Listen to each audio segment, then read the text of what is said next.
Good morning. I'm Debbie Silverstein, the State Director of SPAN Ohio, and I'd like to welcome all of you to our 11th State Conference. And I hope that you have a really good time today and that you learn a lot. I think we've got an exciting agenda prepared for you. I'd like to start out by introducing the two people that checked you in this morning, our Secretary, Van Sewell, and our Treasurer, Barb Walden. Barb also manages the email and the website. And could not survive without the two of them. So thank you. Okay. I'd also like to give a shout out this morning to Michelle Mahan and Pam Gardner from Affinity Medical Center in Massillon.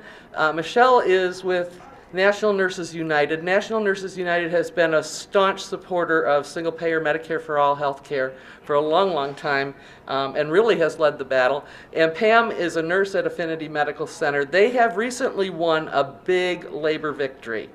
When the nurses voted to join NNU, one of the nurses was fired for her union activities. And these people hung together. They got a positive ruling from the National Labor Relations Board, which the hospital ignored. And so then they went to court and they got a judge that pretty much eviscerated the hospital and told them what for. So they are working on getting their first contract. Pam and Michelle, stand up.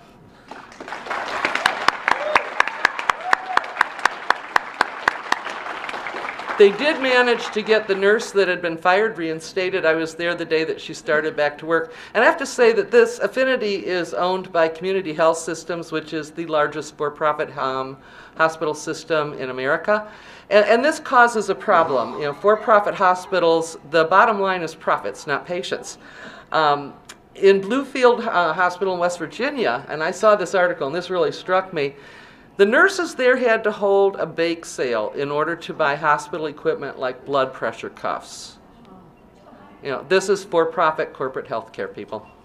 And that's why we're here, and that's why we continue doing what we're doing. So, you know, SPAN Ohio keeps telling you that healthcare is a human right. So let's take a minute and think about just what do we mean by the human right to health?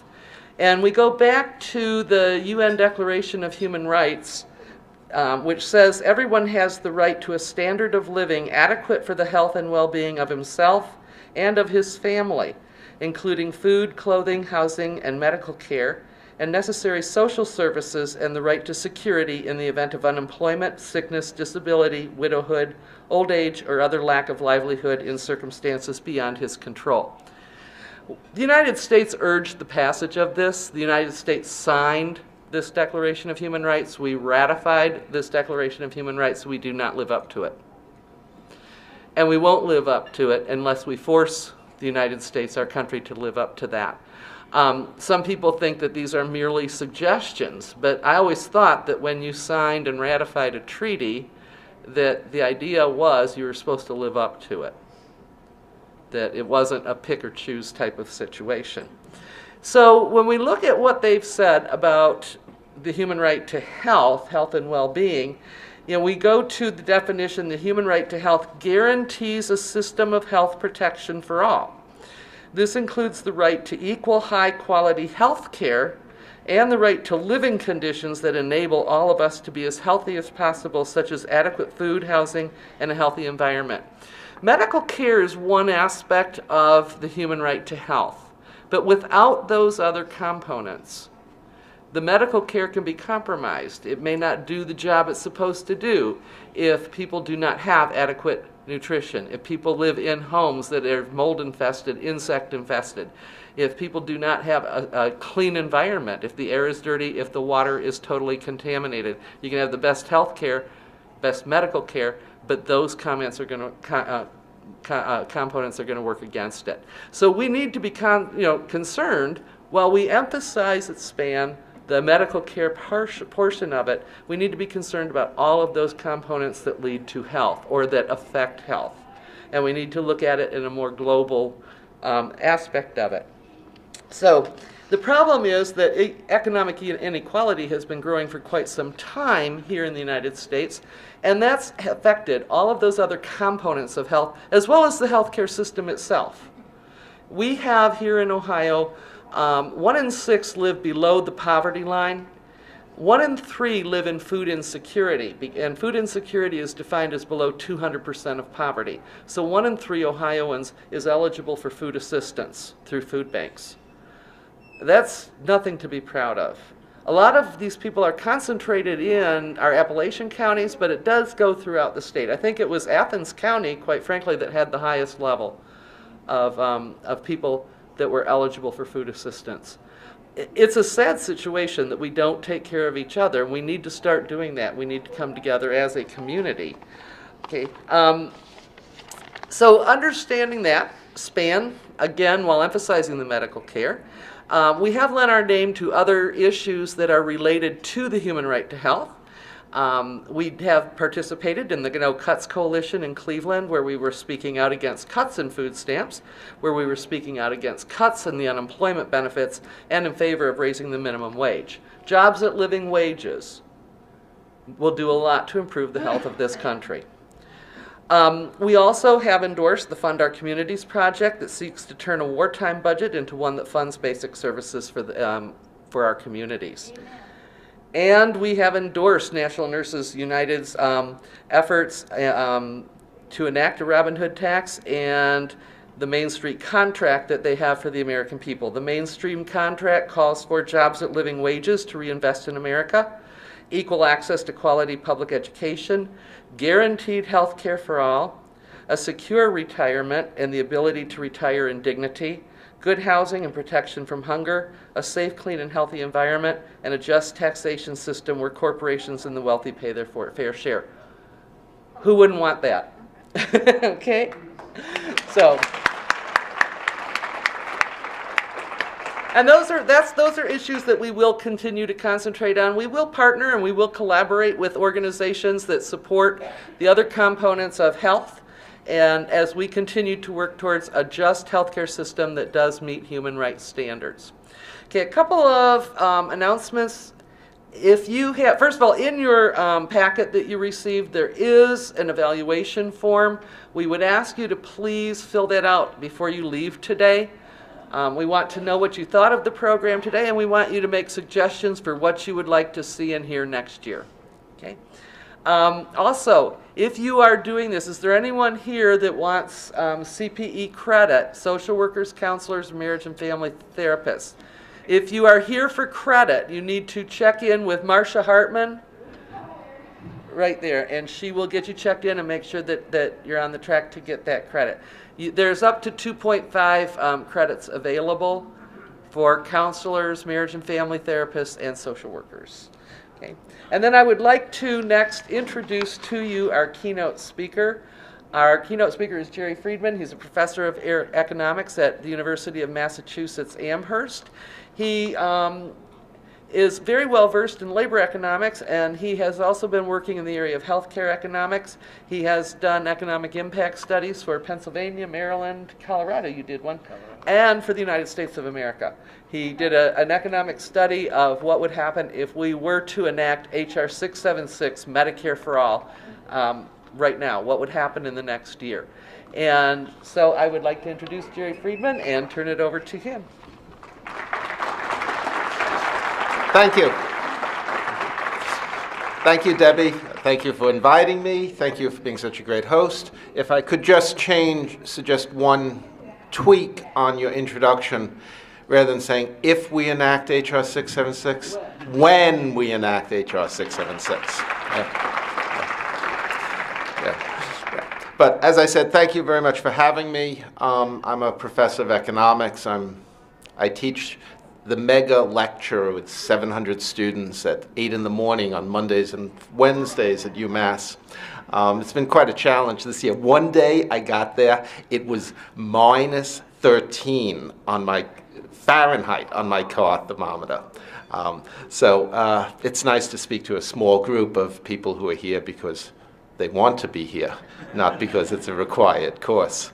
But you know, also as an economist, I've been at this since 1978, when I first went to Washington as part of a group supporting Senator Ted Kennedy's single-payer plan. That said, it's like, you can't get discouraged. We've maybe made, well, no, actually, I think we've lost ground since then. But that said, I appreciate you having me here as an economist, because economists are not always welcome for very good reason to events like this. We have a terrible sense of humor, which if any of you remember your economics class in college, you know about. We also are always saying the same thing. Use markets. And part of the reason we're in worse shape in healthcare in this country now than in 1978, while all the rest of the world's doing better. But part of the reason we're in worse shape is because economists have had too much influence on healthcare policy and economic policy in this country in general. So economists have been pushing to do away with insurance and replace it with markets for healthcare. All the problems with healthcare that we had in the 1970s, economists were saying, are because we have too much insurance. And that idea runs through all the debates in Congress since, all the changes that have been done, the opening up of healthcare insurance markets, rising co-pays, deductibles. All this is about attempts to use markets to ration healthcare. That is the idea. And there's a big part of the Affordable Care Act and some of the people behind it. That's part of what they want to do there. There are other elements of the Affordable Care Act in different ways. It's kind of a complicated law. But anyway, that's what economists have been doing and pushing, and they've been very successful. Plus, as you know well, economists have been pushing for policies of deregulation, opening up of markets to foreign competition, free trade, reducing government regulation, giving corporations more power over their workers, over who they hire, over what goes on. All this has led to increases in economic inequality in this country. And the two are linked. Greater inequality, use of markets in healthcare. Use of markets in healthcare promotes further inequality, and the two together mean a growing disparity in health outcomes in our population between the handful who are really rich and the rest of the country. And that's what we're going to be talking about. And by the way, I will have Athens, Ohio, County, Athens, Ohio in one of my graphs. Because it is the poorest county in Ohio. I don't know where it is. I just know it's on my spreadsheet. Yeah. Okay. Well, you'll tell me later. Okay. So we're going to talk about, here's the program. We're going to talk about the relationship between inequality and health, why inequality is bad for you, where the United States stands. Going to briefly run through a bunch of slides talking about rising inequality. Some of these are familiar to you. Others, whatever. Rising inequality and access to health care. And finally, talk about what is to be done and what could be done in the state of Ohio. I'm going to, in case you couldn't tell, I'm from New York originally. And my siblings live in New York. My younger daughter moved to New York. It's like, to Brooklyn. Why does everybody of her generation want to live in Brooklyn? Yeah. But anyway, that's where she is. The other daughter's in West Philadelphia, which is, close enough to Brooklyn in some ways. But my siblings, I tell them, we'll be getting together for a Jewish holiday or something, and they say, "Oh, are you still living up there?" It's like, yeah, 35 years I haven't moved back to New York, and they can't wrap their heads around it. How could anybody voluntarily live anywhere but New York, where everybody talks really, really fast? So I probably will talk really, really fast. Feel free to tell me to slow down, or else, if you want the PowerPoint, just drop me an email. I'll give out my address later or whatever. You can get it from Debbie. I'm happy to share. Okay, here's a familiar graph, which life expectancy improves with increased income.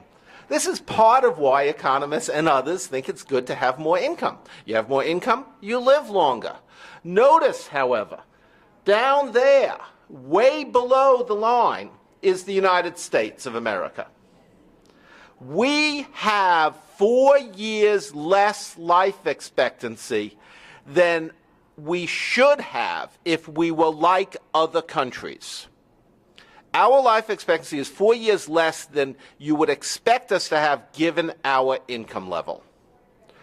Or, put it another way, for what we get in life expectancy, we should be able to get by with about $6,000 less. That's not quite on this graph, but $6,000 less in spending. We should be able to get by with what a country like Portugal spends. And at some point, you want to think about, if we have a choice, do you want 4 more years of life, or do you want to save that money? If I talk to a group of young people, they're all for, hey, let's just save the money. Then I can pay off my college loans. I'm old enough that I'll take the years of life. Okay, so here's life expectancy and income. Here's where the U.S. is doing worse than we should, and here's why we're doing worse than we should, or at least part of it. The effect of income on life expectancy declines with inequality. The country all the way down at the end, by the way, is South Africa, which, it's in the data set, but it's like, it's obviously very different. But one thing that's different about it is the degree of inequality there is still, post-apartheid, phenomenal. It makes us look like a relatively egalitarian country. But that said, throughout the world, inequality is associated with shorter life expectancy, especially for children. Here we have infant mortality. Higher infant mortality with less equality. The countries clustered down in the bottom, they're like Sweden and Norway, where there's very small disparities in income. They're rising, but they're still very small. The U.S. is kind of in the middle. Then we've got further to the right, we have some of the third world country, affluent third world like Brazil, and then again South Africa all the way over on the end. But throughout this data, inequality is associated with higher infant mortality and shorter life expectancy for everybody. I told you I was going to have Ohio. Actually, there are a couple of graphs here from Ohio that I made last night and this morning. So this is fresh out of the computer. I'm very proud of these. It's really exciting data.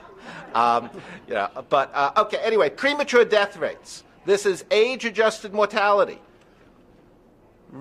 The richer counties in Ohio have fewer deaths.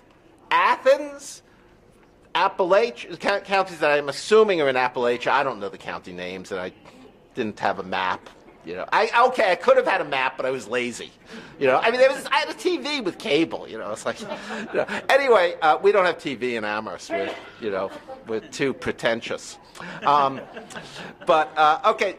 higher mortality, lower your income, higher mortality. Higher income, I know Delaware County, I don't know where that is, but it's the richest county in Ohio based on per capita income. They have the lowest age-adjusted mortality. So this isn't just that they have young people in that county and old people in the poorer counties. This is age-adjusted mortality, and you die young if you're poor. Not surprising. What is particularly interesting is I made a measure of income disparity. Again, within counties in Ohio,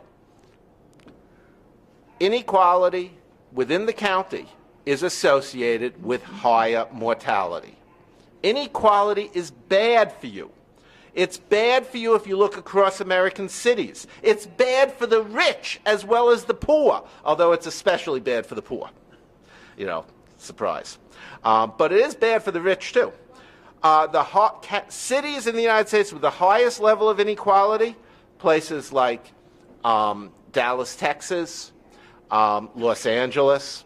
I don't want to pick on the South, but I do like to pick on the South. Anyway, the places with more inequality have higher mortality for low-income people as well as for high-income people. So what you want to do is you want to live in a place with high income and low inequality. These numbers, those, if any of you are into the literature, I adjusted the numbers, the published numbers. This is from a certain journal article, and I thought they exaggerated a little bit, but still. Comparing the United States with the pattern for the rest of the world, if we had the inequality of Sweden, we would have 440,000 fewer deaths in 2012. We would have had 440,000 fewer deaths. That is over double the deaths we have from our worst disease, our worst diseases, lung cancer and heart attacks. 440,000. I mean, that's like, every year we're having World War II again. Yeah. In terms of the number of Americans dying, just because of the level of inequality we have in our country. Why does health decline with inequality? I mean, it's worth asking. And I say this as, I did demography in graduate school, and I remember sitting in seminars with people like Richard Zeckhauser, who had been advisor to various presidents on health policy and was head of the Kennedy School. And Zeckhauser insisted that doctors are useless, going to the doctor is a waste of money. Seriously, he said that. He said that none of the increase in life expectancy in the United States is because of health care. One reason I include that graph on income and life expectancy, and later I have health care spending and life expectancy, is at him. Because you spend money on health care, you do get more life expectancy. Something makes a difference. But he would say that, it's like going to the doctor, doctors, basically don't do anything worthwhile. What's worthwhile is public health, water, and we got all those things already. Clean water.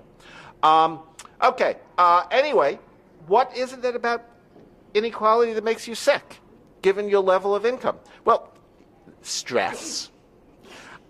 People who, one of my favorite things lately is the CGT, the French trade union, made a deal with the French employers that email was to be turned off for certain classes of workers after 6 p.m. And The Nation magazine had an article about it. It was a little bit of a thing going around. Anyway, so lately I've been teasing my colleagues about, the timestamp on the emails. It's like, oh, you're working at 7:07 in the morning. I got an email yesterday from somebody at Cornell, timestamp 1:38 a.m. But you know what's really bad is I read it 5 minutes after she sent it. Yeah. Hey, I love my work. It's a good day when I can just, do what I do. Come to a place like this. But a lot of people, why are they working those hours? Competition. If you want to move up in the world, if you want to stay where you are. And what happens if you don't? What happens if you lose your job? The penalties for being poor in this country have gone from bad to worse. The rewards for being rich have become absolutely phenomenal. And the stress in trying to be one and not the other has become toxic. So stress, the social disruption that comes from a handful of people having all the money and other people kind of looking at them cross-eyed. And we've made it worse with the policies of reducing access to health care, rationing health care by marketizing and commoditizing it. Inequality makes people depressed. There's levels of mental illness, depression, anxiety disorders for different countries. The United States is way the highest of the 14 or so countries we've got here, and we have the highest level of inequality. And it's almost a straight line, except for Italy, where, it's like life is just, I spent last semester in Italy. I was on sabbatical, and my wife and I moved to Rome and Florence. I'll show you pictures later if you want. Inequality creates all sorts of social problems. This is an index of incarceration, mental disorder, infant mortality, more inequality. People are just unhappy. Think about it. You have a competition. One person wins, 20 people lose. One person's very happy. 2 people think it's a fair game, so they're satisfied, and 18 people feel miserable. That's a little bit what inequality does. Inequality makes people fat, angry, depressed. Of course you're angry. Look at all he has. You know, I'm not angry at my brothers because they're nice to me.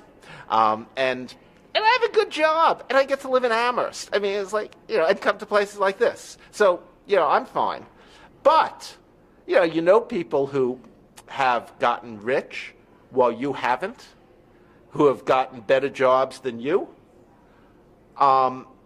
There's a certain amount of frustration about that. They got that job because they brown-nosed the boss. How's that feel? Yeah. Well, so you go home and you eat, or drink or whatever. And we imprison people because of inequality. Of course, we have more crime with inequality, and the rich are more concerned about protecting their stuff. So they want the police to stop and frisk. They need more guard labor. The number of police officers in a county, I don't think I have that slide here, police officers and private security guards per county goes up with inequality, controlling for income. That was a dissertation at UMass about 10 years ago. We just hired the guy as an associate professor. Okay, rates of imprisonment higher in more unequal U.S. states. Okay, if inequality kills, more inequality kills more. And here we're going to talk briefly about levels of inequality in the United States. And then we're going to come back to health care and how health policy has made the situation worse. I can't resist. Somebody, might recognize. That's Paris Hilton, yes. A woman who inherited, I believe, like $447 million. $350,000 she spent on a house for her dog. $350,000. Yeah. Well, actually, after I made this slide, I used it in another presentation, whatever, and somebody told me that I think it's Nicole Richie or somebody else's house was $500,000 for her dog. $350,000. I mean, okay, enough said. Her dog lives well. Other people walk around in gold.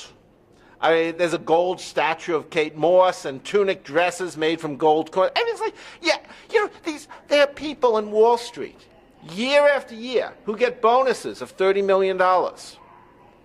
So what do you do with that? You might as well buy a dress of gold, because next year you're going to get another $30 million. Not to mention Steve Cohn, who has a house in Greenwich. Fortunately, he's in trouble with the Securities Exchange Commission. One of the biggest hedge fund managers. 2 years ago or so, he walked off with $1.2 billion in annual earnings, or whatever you call it. I don't like to call it earnings. And he paid taxes at half the rate you pay, or I pay, because it's capital gains, not income. Okay, the rich have gained a lot. Everybody else is stuck in the 1970s, if we're lucky. This is the blue line here is the average income of the 99%. But of course, if you're in the bottom 50% of that 99, if you're bottom half of the American income distribution, you've lost ground since the 1970s. The red line is and the scale on the right is the average income of the top 1%, which has tripled while everybody else has been flat. That actually doesn't quite capture the reality, which is that the top 1/100th of 1% are the people who have really gained in the United States. Dentists, some star college professors, like my former graduate student mate, Paul Krugman, just moved to CUNY for $300,000. Okay, not bad since he doesn't have to teach. But to be sure, it's like a lot of people are going around crabbing about, Paul got $300,000 and we're really, but it's like, hey, as I said, first of all, I have a good job, I'm happy. But second, his $300,000 is nothing compared to what people are getting on Wall Street these days. Some people. $300,000, of course, it's a lot of money. Being it almost puts him in the top 1%. Or maybe it does. It's just about the borderline. But the top 1/100th of 1%. How many people is that? Anybody do quick arithmetic? 32,000 Americans. 10,000 households. And they have almost 12% of America's wealth now, up from barely 3% 30 years ago, 40 years ago. 10,000 households out of 100 million households in the United States, 120 million households, 10,000 have $1.08. Worse, that's what they admit. It's estimated, basically what you do is you look at flows of income, flows of spending, compare the two, and you get a change in wealth holdings. And then you look at how much is reported in the change in wealth holdings, and there's a residual, which is becoming huge, which is the wealth that's stashed in the Cayman Islands, the tax-free havens, where my former governor, Mitt Romney, keeps his money. Now, there are two things here. First, it's estimated that 1/3 of the world's wealth is now hidden in offshore holdings. So this 12% figure is probably more like 15, 16% of America's real wealth. But worse, why do they put all their money there? Well, they don't want to pay taxes, of course, but also they want to fund all the things like illegal trade in minerals from Central Africa, drugs, gun running, and all that stuff. But okay, I don't want to accuse anybody of anything, so we'll just move on. Okay. The super rich, average income for people in this top 1/100th of 1%, over $25 million. That, again, is that's from 2007, so it's really getting pretty dated. And also, again, $25 million, $26 million annual income, that is what they admit.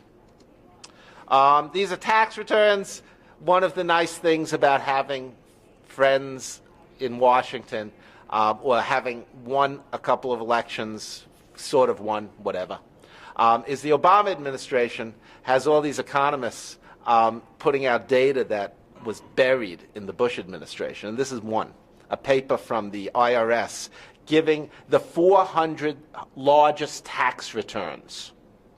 What's happened to the income for people in the 400 top tax returns compared to everybody else. So here we're not talking about the 1/100th of 1%. We're talking about the 1/250th of 100 of 1%. The 400 richest Americans who had an average income reported on their tax returns of something like $125 million. These are the 400 richest Americans according to their tax returns. The income for people in that group has gone up 5-fold since the 1990s. Not even going back to the 70s. Oh, God, this is getting discouraging. Where do they get their money? Capital gains. They don't work for it. It's like, come on, you can't possibly earn $100 million by working. It's like there aren't enough hours in the day. Let's say you do a heart transplant every 20 minutes. You're not, it's like, that's about the highest valued activity that any individual worker does, and that's not going to get you anywhere near this income. And of course, you couldn't do it. You can't work hard enough. Over 90% of the income for people in the top 400, and this is what they report. This is what they admit. They're not talking about all the money they're making from gun running and diamond selling through the Cayman Islands. And of course, the best way to do it all is just inherit it, in which case you don't even have to report it. Well, no, you do. We brought back the estate tax, so that's good. 70% of wealth is inherited nowadays. That's from that new book by Thomas Piketty, looking at estate data and tax data. Again, that's what they report. At the top, how do you get rich? Luck. This is important because if we want to use inequality as a way to encourage people to do good things so that we'll become a richer, more productive country, that's defensible. That's a reasonable policy. You say, okay, the poor will benefit if we give money to the rich, if the rich then invest and do useful things, become job creators. Yeah, right. But they're not. They're not. These great fortunes, this money, it comes from just sitting there waiting until your property in Manhattan goes up in value. That's how you get really rich. You don't get rich. I mean, there are exceptions. But the great bulk of the great fortunes in America, these people who have 70% of the great fortunes in America are just inherited money. You buy property, it happens to go up in value. It's not even a measure of your smarts. If you're smart, you don't invest recklessly and you get a regular rate of return. How is it that you become rich? It's because you were lucky to buy the thing that everybody else thought wasn't worthwhile. You do the stupid thing. You don't listen to everybody else. And, okay, it worked out for you. Some people have gotten incredibly rich by buying Russian government bonds. Not if you bought them now, but if you bought them in 1987, while the Soviet Union was still there, you could buy these old bonds from the Tsar that when I was a kid, we'd make jokes about, people, plastering their walls with wallpaper made of Russian government bond notes. They're worthless. They're never going to pay. Well, guess what? Russia decided that as a measure of good faith with the world re-entering the capitalist system, they were going to make good on the Russian government debt from before the revolution. Exactly. Who knew? And who would? It's like, come on, what a stupid thing to do. But those people got really rich. 5 of them. Okay, the rich are gained because they own corporations and corporate profits have risen.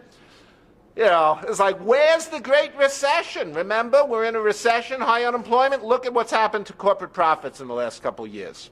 They've soared. And we've cut taxes for them. I mean, this is only as far as 2004. There's been a little uptick in taxes thanks to Obama. So the rich are paying a little bit more higher taxes, but nowhere near. Back in... My wife, would look at one of my talks and she'd go on about, you got to talk more about the Eisenhower administration. Back when we had a Republican president at tax rates for the rich, the highest marginal tax rate was 92%. The Republicans in the Ryan budget, they want to push it back down to 28% or 26% because 38% is too high. Well, let's go back to Eisenhower. If we had the tax code of the Eisenhower administration, half the increase in inequality in the United States would go away. Half of it is because of lower taxes on the rich. Okay, wages and salaries just keep going down as a share of national income. Corporate profits keep going up, blah, blah, blah, blah, blah. Some of this and it's happening all over, but especially in the United States. So when you go back to... Remember, life expectancy in the United States is less than it should be. This is maybe associated with that. And here's the gap. Because some people will tell you, there are economists who will tell you, a lot of economists will tell you, it's because of low productivity that wages haven't gone up. No. American workers are more productive than ever. They're just not getting paid for it.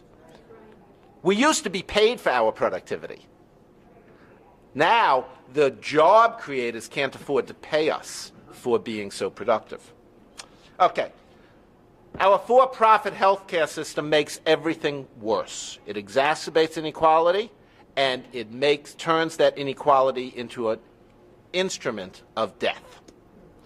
Rising healthcare costs. We don't control healthcare costs. The for-profit companies, the ones owning that hospital chain, all these guys, they're pocketing all these profits. They're wasting all this money in billing and insurance operations. They're wasting all this money with people who deny us care. Those people are making all these profits and charging it to us.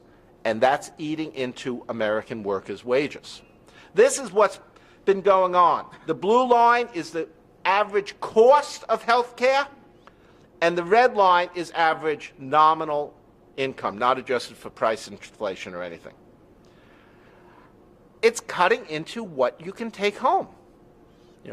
If your employer is providing health care, as my employer provides 75% of the premiums, I pay 25%. Used to be I paid 10% and premiums were lower. Why have they made it worse? Oh, it's so expensive.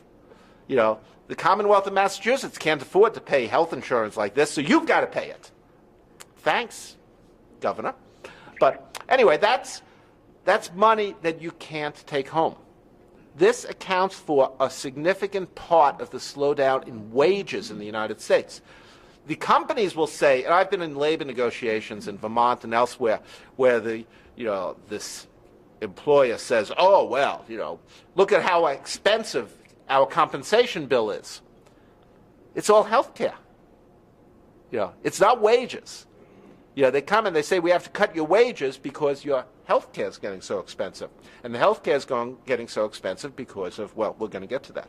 Here's where we spend all this money on health care. I was like, come on. I mean, look at that line over there. It's sticking up. That's the United States just waiting for somebody to hit us over the head with a hammer. Here's rising health care costs compared to everybody else. We haven't always been like this. I could take responsibility because when I first got involved in health care economics in the 70s when I was in college, we weren't doing that badly compared to everybody else. Our healthcare spending all the way over there was like 1.5 percentage points of gross domestic product more than everybody else. When Canada got Medicare, thanks to Kiefer Sutherland's granddad, Tommy Douglas, voted the greatest Canadian of the 20th century. And starting in Saskatchewan, in 1966, they enacted a single-payer plan in that province. It became national in 1971. Back then, life expectancy in Canada was like half a year more than the United States, and we were spending about the same share of income as Canada. Since then, life expectancy in Canada has grown a year and a half beyond the United States, and we're spending almost twice as much as Canada. Their Medicare, which is more like what we're talking about, improved Medicare for all, their Medicare is real health care for everybody, and they benefit from it. We have this for-profit system, and who pays? If you're in the top 400, you're paying something towards federal taxes that go for health care costs, and state taxes that go towards Medicaid. But otherwise, we treat health care as a fixed dollar fee. My department secretaries pay the same amount towards their health care that I do. They just have 1/4 or 1/5 the income to do it. That means that as a burden on them, health care is a bigger burden for the poor and for the working class than it is for the upper middle class, and a bigger burden for the upper middle class than it is for the rich. That's how we turn health care finance into greater inequality. If we had a system that related health care spending to income, ability to pay, then this 5% figure for the super rich would be that much higher, and everybody else would be paying a lot less, which actually, I have graphs, so we'll get to that. We try to control, we make it worse by restricting access to control costs. When you go, my wife did something that was scary. Kind of a guy's big fear. She poured out her pocketbook on the kitchen table and started rummaging through all the stuff. She found all these health insurance cards. Now, first of all, why does the Commonwealth of Massachusetts give us a new health insurance card every year? Why waste money on that? We're not changing our plans. Well, she lined up the health insurance cards, looked at them, and looked up at me and said, Jerry, do you know what's happened to our co-pays? That's why they give us a new card, because they want to raise our co-pays every year, and they have to give us notice of it.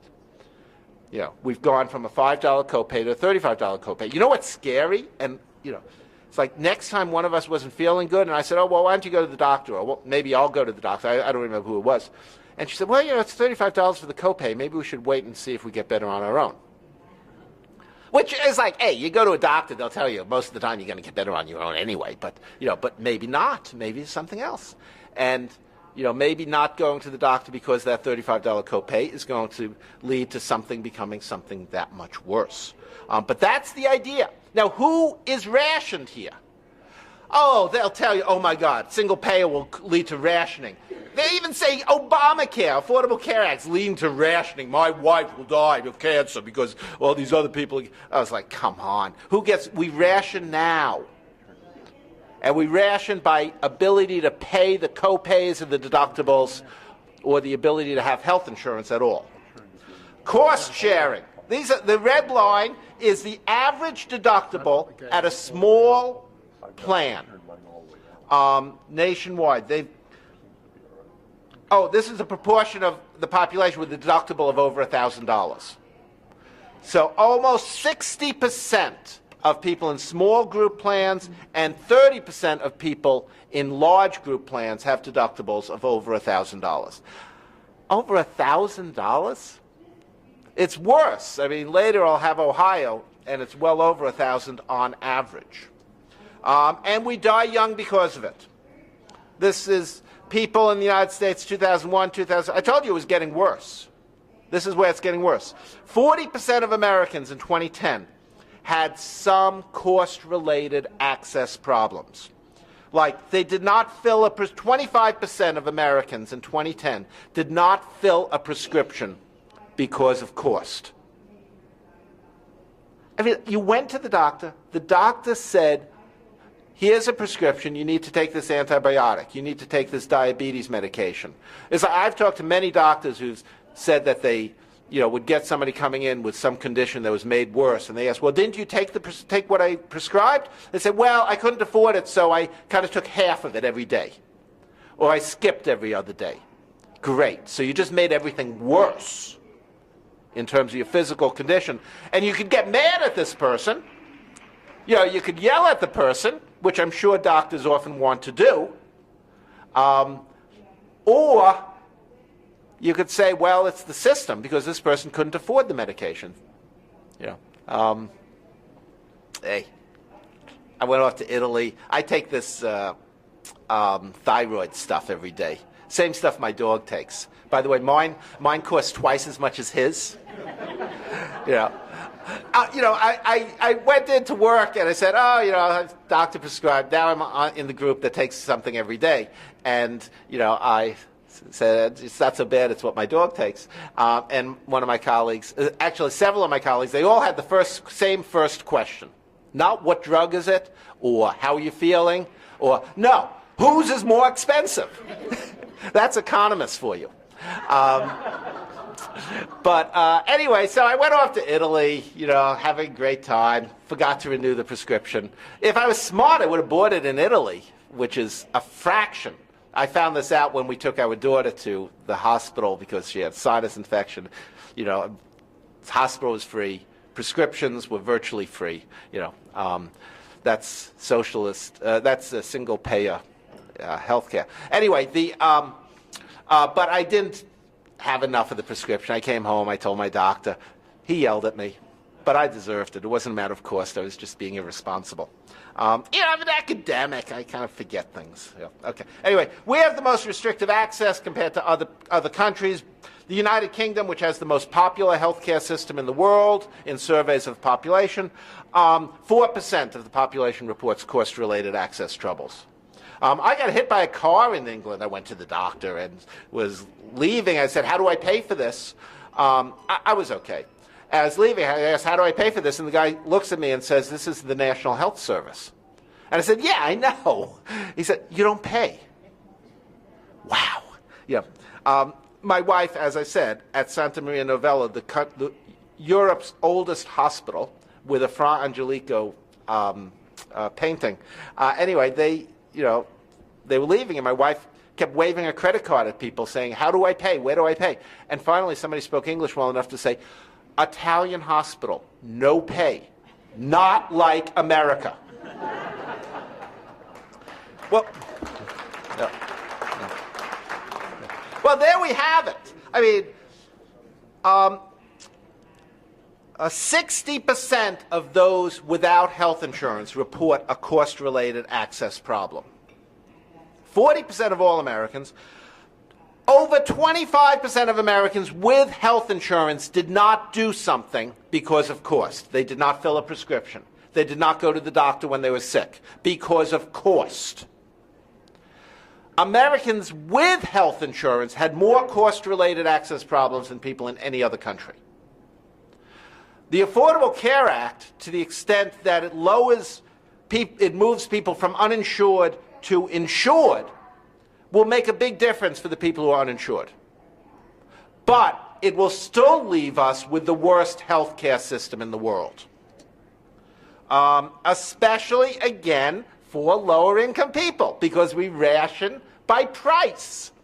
And lower-income people are much less likely to have health care. Here is the share uninsured in Ohio counties. Surprise, surprise. Yeah, I want to send this to Dick Zeckhauser. You don't have health insurance, you're much more likely to die. Surprise, surprise.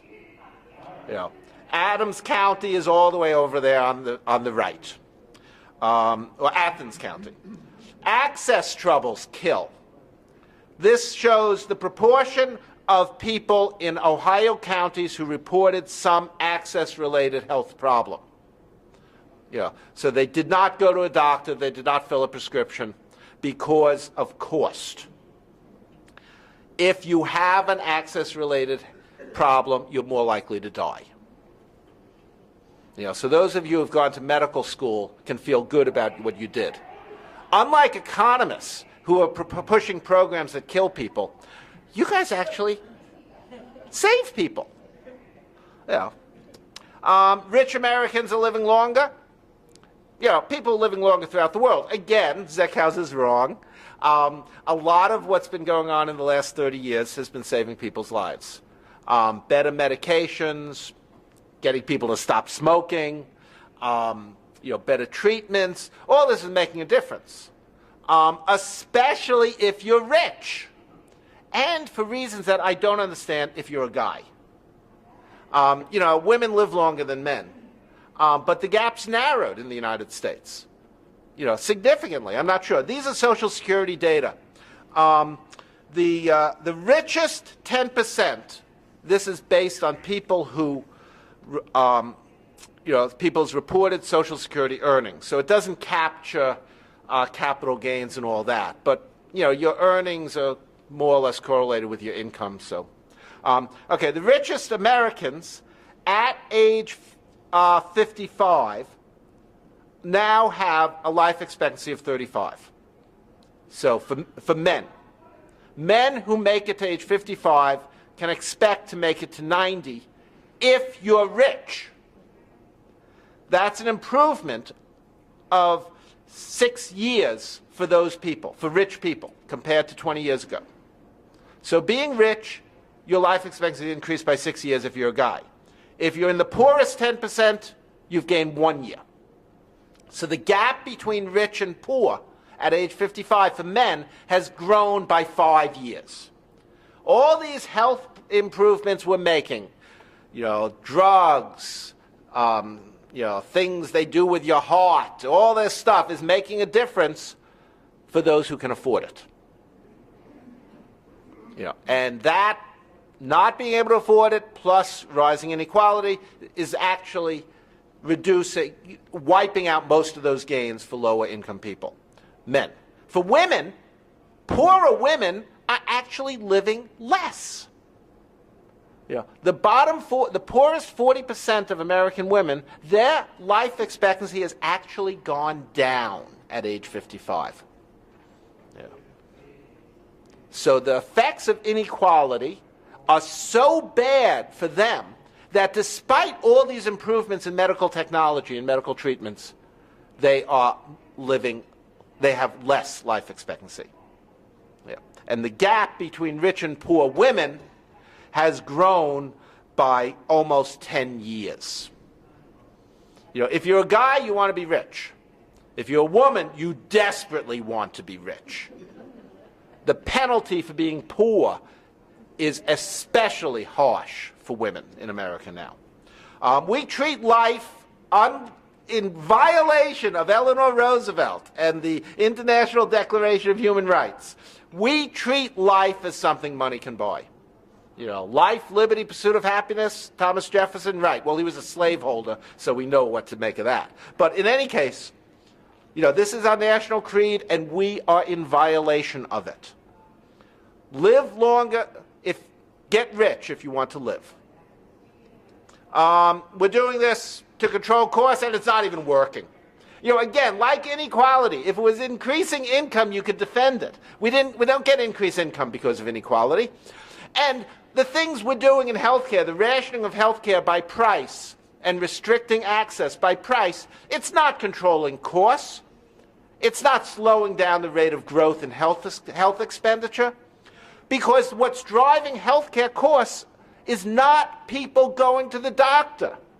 In fact, we go to the doctor a lot less than do people in other affluent countries. What's driving costs is out-of-control prescription drug prices and the administrative bloat that comes from the private health insurance system. Sponsoring sports teams. Yeah, sponsoring sports teams doesn't help either. Yeah. Just to give you a sense of this, and I don't know if this gives you any sense because the numbers are so big. The administration of the health care companies this year will be about $200 billion. You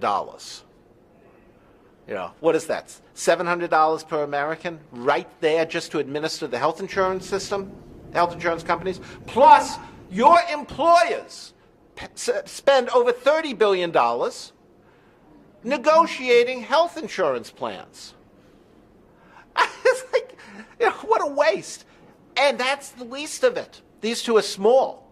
The big one is the cost of billing and insurance-related activities within provider offices. The average American physician in a private practice spends over $80,000 on dealing with the insurance industry.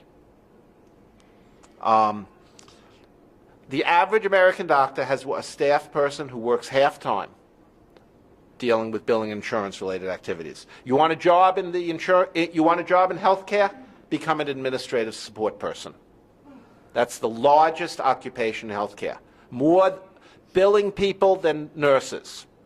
More billing people than doctors by far. We've had almost no increase in the number of doctors per capita in this country, while we've had soaring growth in the number of people doing administration.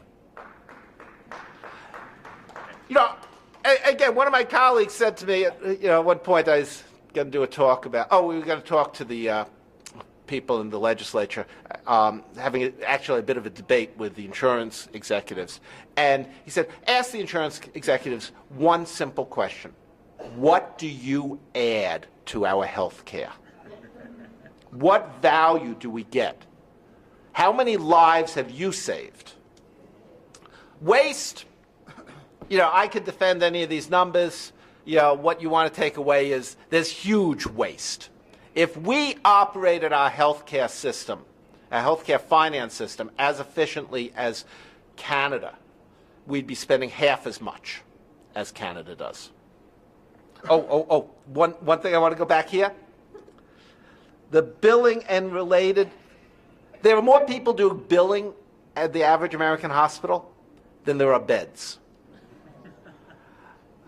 The first time I gave that number, I said to people, what on earth do they do? You know, I'm so naive. You live in Amherst. You know, we're home of Emily Dickinson, so that should tell you everything about Amherst. We're in this nice little bubble. Bush got 6% of the vote in Amherst in 2004. You know, which was actually up from 5% in 2000. You know, Romney, you know, was not very popular, so he didn't do much better. But everybody agrees with me. Even, you know, I had a Republican neighbor up the street, and his wife told me on the QT, we're voting for Obama. So you know, it's like we live in this bubble, and I go around saying things like, what do these people do in the billing and insurance activities in hospitals? And somebody said, have you ever seen a hospital bill? Yeah. these 20-page statements printed out with every different code for every different insurance plan. And it changes all the time, and they all have different deductibles. And to know this stuff is, wow, there's a lot of what economists call human capital there. These billing and insurance-related people, they need to be applauded because they're doing difficult work. What a waste. Toronto General Hospital has about the same number of people as Massachusetts General Hospital. About the same number of beds, doctors, comparable. In the mid-1990s, Mass General had 257 people doing billing and insurance-related activity. Toronto General had 2. So, another time in the legislature, I gave that number, and I said it was from the 1990s. I didn't know what the situation was now. A legislator came up to me afterwards and said that her husband was an administrator at Mass General, and my number was outdated. There were over 450 people in Mass General doing billing and insurance. No change in the number of beds. No change in the number of patients. Just more administrative complexity. And that's what we're paying for. Easily half of what we spend on health care in this country is waste. Filling out claims. And it's not an accident. It's not that we just made a wrong turn and we can just back up and fix it. The GPS, you didn't listen to the GPS and then it goes recalculating. Well, it's not like that. We got to smash the GPS and get something new because it's inherent in private insurance. Because when I grew up in a small business household, my father sold dairy products and the lady sold coffee. His goal was to sell good stuff so he would get more customers. Sell it at a lower price so more people would buy it. I have this, I have this tie from a store on Ile Saint-Louis in Paris. And the woman there, when I bought it, was trying to figure out what I wanted, trying to sell me the right thing so I'd be happy and I'd come back and buy more. That's not my insurance company. My insurance company looks at me. I'm about to turn 59. And I'm already on thyroid medication. They don't want me. They don't want most of the people in this room, which you don't mind my saying so, except for her. They like you, as far as I can tell, because you're young. Many of the other people here are probably like me, taking at least one drug. Me, oh my God, celebrating Obama's re-election. I was out running with the dog. I tripped. These fingers bent back all the way. Physical therapy for months. And then skiing. I broke my shoulder in 2008, and then I had a bike accident in 1971 just so I could avoid the draft. It's like, no, they don't want me. Because 70% of your costs in healthcare, that's what they call it. When they pay your doctor something, or when they pay for a test, it's medical loss. It's money that comes out of their pockets, as far as they're concerned. Wall Street looks at this medical loss ratio, and when it starts going up, Medicare, the medical loss ratio, the proportion of money that they take in, that they pay out in benefits is over 98%. Wall Street would go crazy at that. Oh my God, that's so horrible. They like it much better when it's 80% or less, which means that 20% or more is going to your profits and other waste. Yeah. The problem with health insurance as an industry is that 70% of your costs, 70% of your medical losses go to 10% of your people. This is actually true of Medicare as well as insurance for younger people. And think about it. A third of the people on Medicare did not file a claim last year. Nothing wrong. They're healthy. My dog goes to the vet once a year for a checkup, and even that's kind of like, does he really need? Well, except he has the thyroid stuff, so we have to check it. Yeah. And I go to the doctor if I don't fall or hit a tree.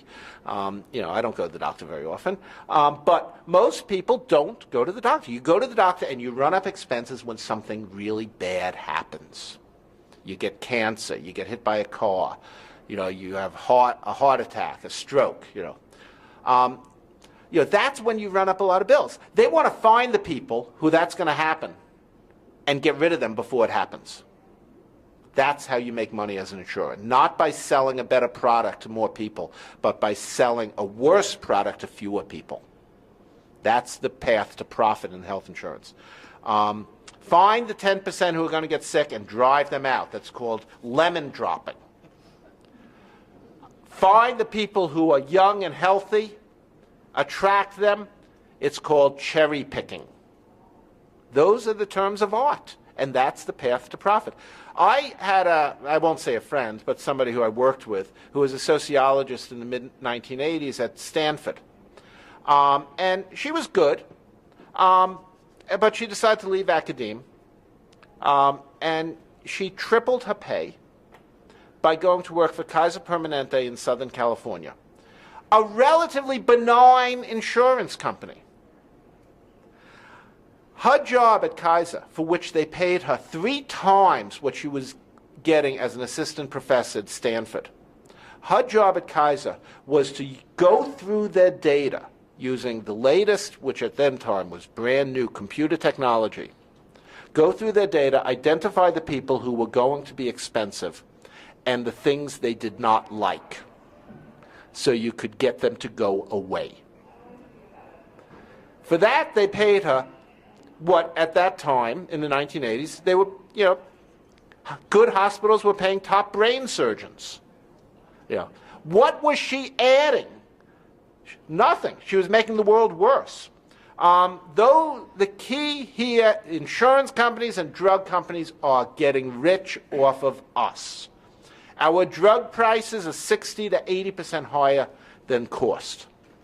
60% higher than what you pay in Canada. Profits for the 10 largest insurers are through the roof. And here we've got some examples. Angela Bray at WellPoint, $21 million. Mark Bartolini at Aetna, $49 million. George Paz at Express Scripts. We all know Express Scripts.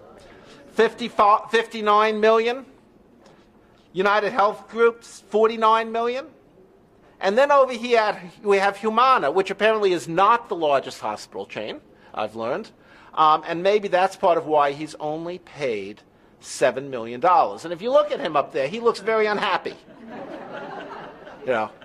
I told you, inequality makes virtually everybody unhappy. He gets $7 million. Does he think, oh my God, I can send my kids to college? No, $7 million. I'm only getting 1/7 of what Steve Helmsley's getting. I mean, his blood pressure goes up. Poor guy. How do they make record profits? People postpone care. These are newspaper headlines. Earnings jump.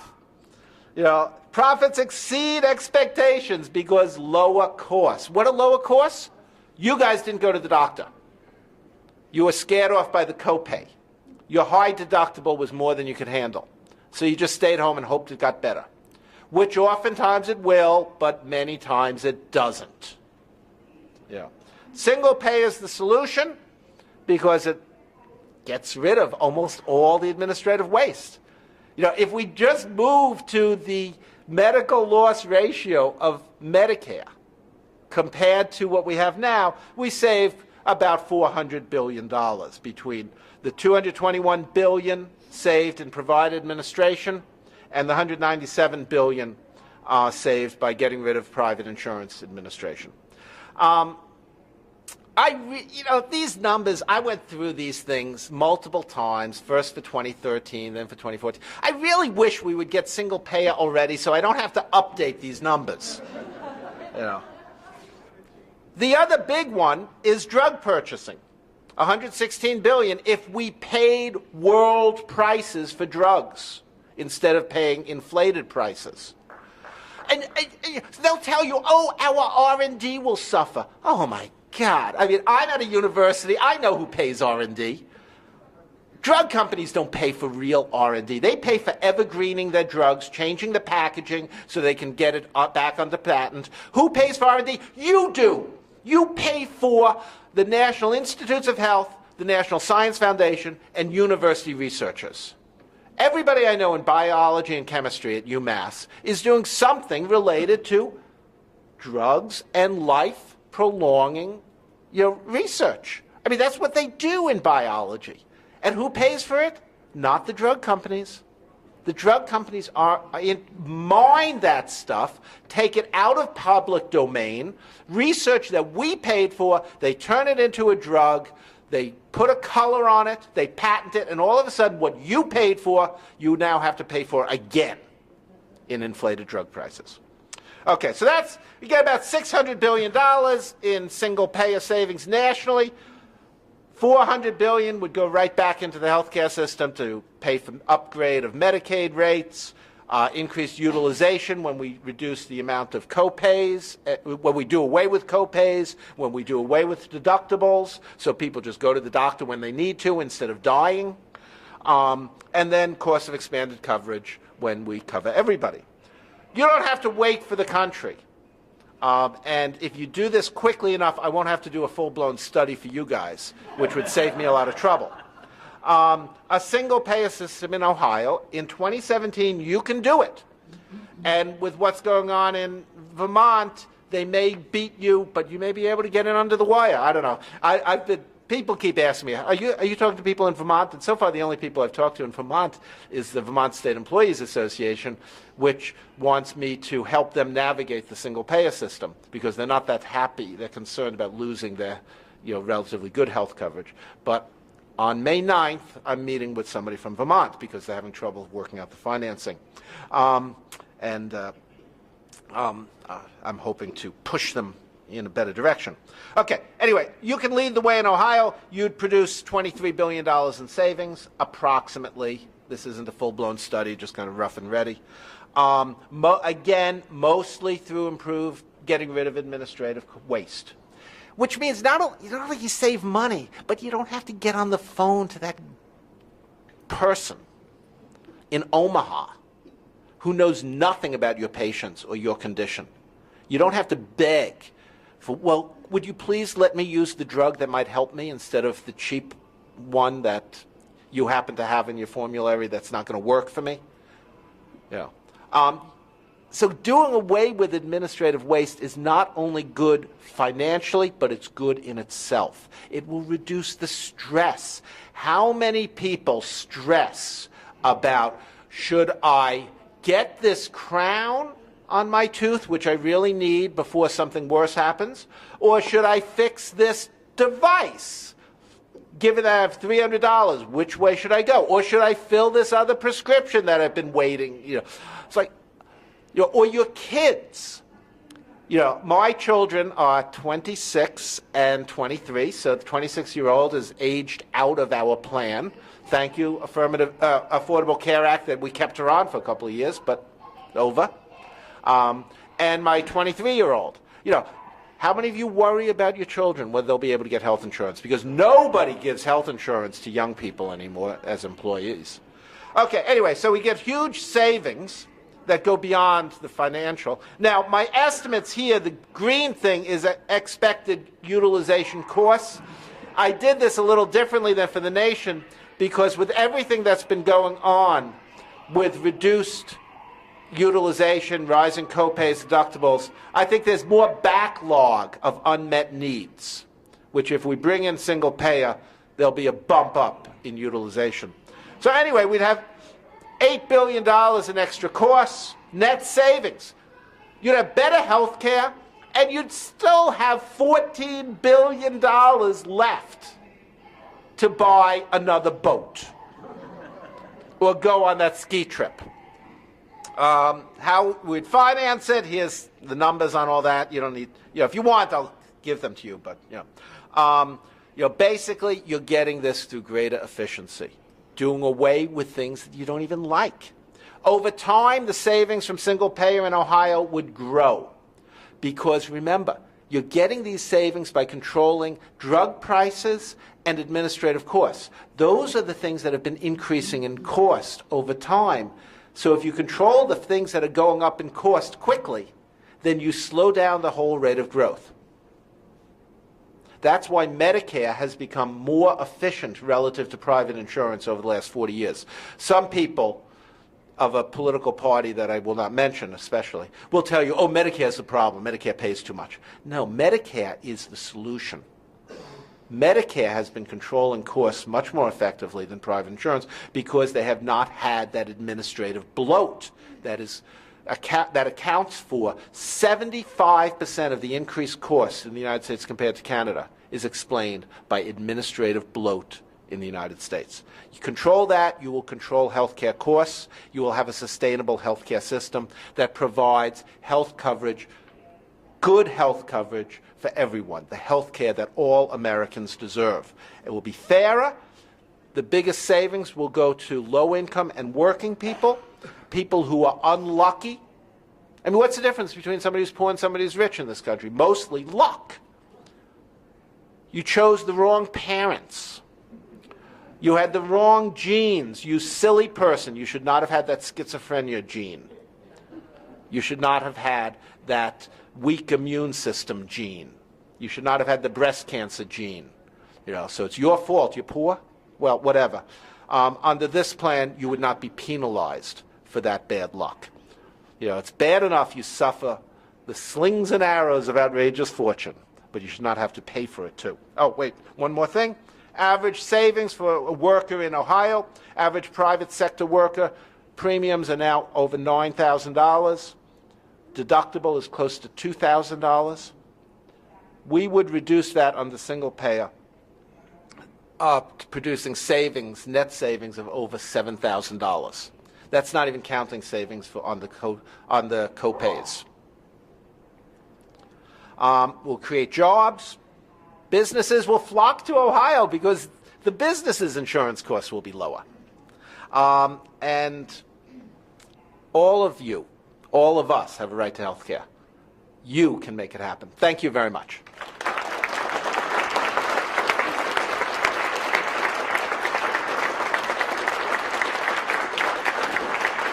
I guess I'm open to questions. Is this one on?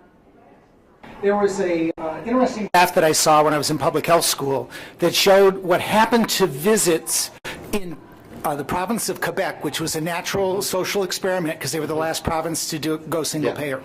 And what happened is the visits for rich people went down, the visits for poor people went up, and the total number of visits just went up a little bit.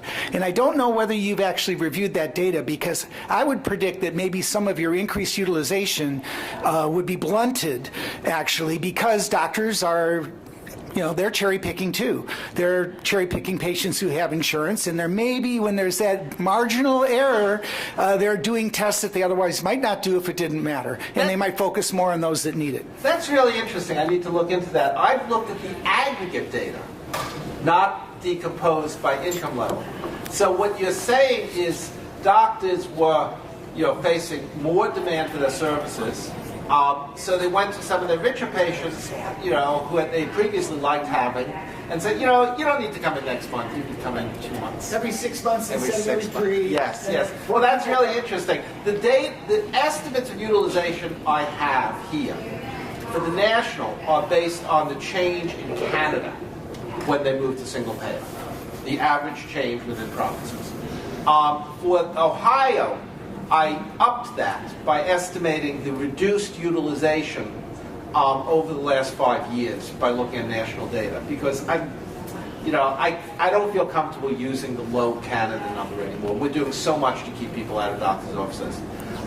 So that's why it's such a big number. But that's a really interesting, I need to look at that. Thank you. Yeah, just a small point. You and Debbie both referred to for-profit systems as though they were the only bad systems, and I think it's very important for people not to confuse that and think that nonprofits are safe. There was a very interesting article in the Wall Street Journal about 4 years ago that showed that Gary Mecklenburg at Northwestern University Hospital, a nonprofit institution, took home $16 million. Both Zenny and Cosgrove in Cleveland are taking over more than $2 million now. In the last year, before he retired, Cosgrove's predecessor took home $7 million. I could go on, but nonprofits, don't let the word confuse you. It's non-taxable. Yes, that's right. That's right. We should call them non-taxable rather than non-profit. You're absolutely right. And we have smaller scandals of that ilk in Massachusetts.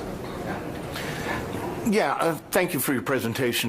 Thank you. The one problem I have is I think it's, you laid out the question of inequality, but I think for it to be effective, especially in this kind of room, I think we have to say more than you can do it. To get to here's all the inequality and then just say we can do it, we can't do it unless a bunch of other things happen. And I think that's really the question.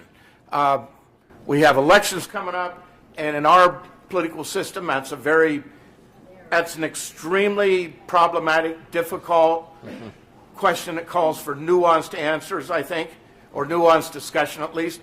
And I think really at this point, it's not so much just a question of pointing out the problem, at least in my mind. Yeah. But the real question is, how do we get from here to there, and how do we build that? You're not going to. There's no way to give that answer in one or two sentences. Right. But I think the question of how we get there is really the question in this room. I think you're absolutely right, and I think that is a question for this afternoon's presentations or discussions. Let me just say what, I mean, I'm an academic. I give academic stuff. I have no problem about that. But I did go to my daughter. My older daughter was visiting last spring, and I had made a promise that I'd go give a talk in Northampton down the road, and I asked around, anybody want to come and watch me? Come with me? I'll buy you ice cream. And no, nobody wanted to come with me. And so I kind of crabbily put on my tie and jacket and said, okay, I'm off to preach to the choir. And my daughter said, no, you're not preaching to the choir, Dad. You're motivating the committed. So that's, yeah. Thank you. Yeah. Well, thank you for a very stimulating talk. I'm Danny Ash. I'm a medical student at Ohio State. I have a comment and a question. Comment regarding the utilization rates and the concept that copays are necessary to reduce excess utilization of health cost, and people have been talking a lot about that and the results of the Oregon study with ED utilization. Yeah. Well, it seems to me that whatever the marginal change in utilization that would result from copays is a change in low-cost care, in primary care, or even ED visits, which still doesn't make that much of a difference when most of the money is in acute and specialty care. Yeah. And my question is, I was really struck by your graph of the disparity since the 70s in productivity and wages. And I was wondering how much of that disparity can be explained by, or accounted for by, the increase in the share of income that's going to health costs. Well, both very good questions and points. As for the copays, I'm sure you are absolutely right that to the extent that copays reduce utilization, they do it at the entry level, which is probably the wrong place to be reducing utilization, if you're trying to control costs. And that is no doubt part of why copays have not reduced costs, have not even, rising copays have not slowed the growth in costs or in spending. As for the wage disparity with productivity, which has been a hot area, and if you go to conservative economists, you go to the American Enterprise Institute, they will say, I could give you I could quote them. It's not wages, it's compensation has been, has kept up, which is the difference being insurance costs. Now, there are two answers to this. First of all, it's wrong. Only part of the disparity is because of benefits, health insurance costs largely. And secondly, workers are paying a growing share of those benefits. So the wage numbers that are there inflate what's really happened to wages, because from your wages you have to take out what you now have to pay towards premiums. So it's not just that we're not counting the compensation. There is a data series on compensation. The gap is narrower between productivity and compensation, but not as much as you would think. And someday I should just get it and just substitute it. Then I wouldn't have to answer. But except it is worth talking about because it is kind of interesting that I should put both lines, because you look at the compensation line, you actually see graphically part of the way healthcare inflation is cutting into workers' wages. Thank you very much. Thank you. Yeah. Well, I don't understand economics. I'm going to leave that to you. But being a professor of medicine, I like to fill a piece that you didn't cover.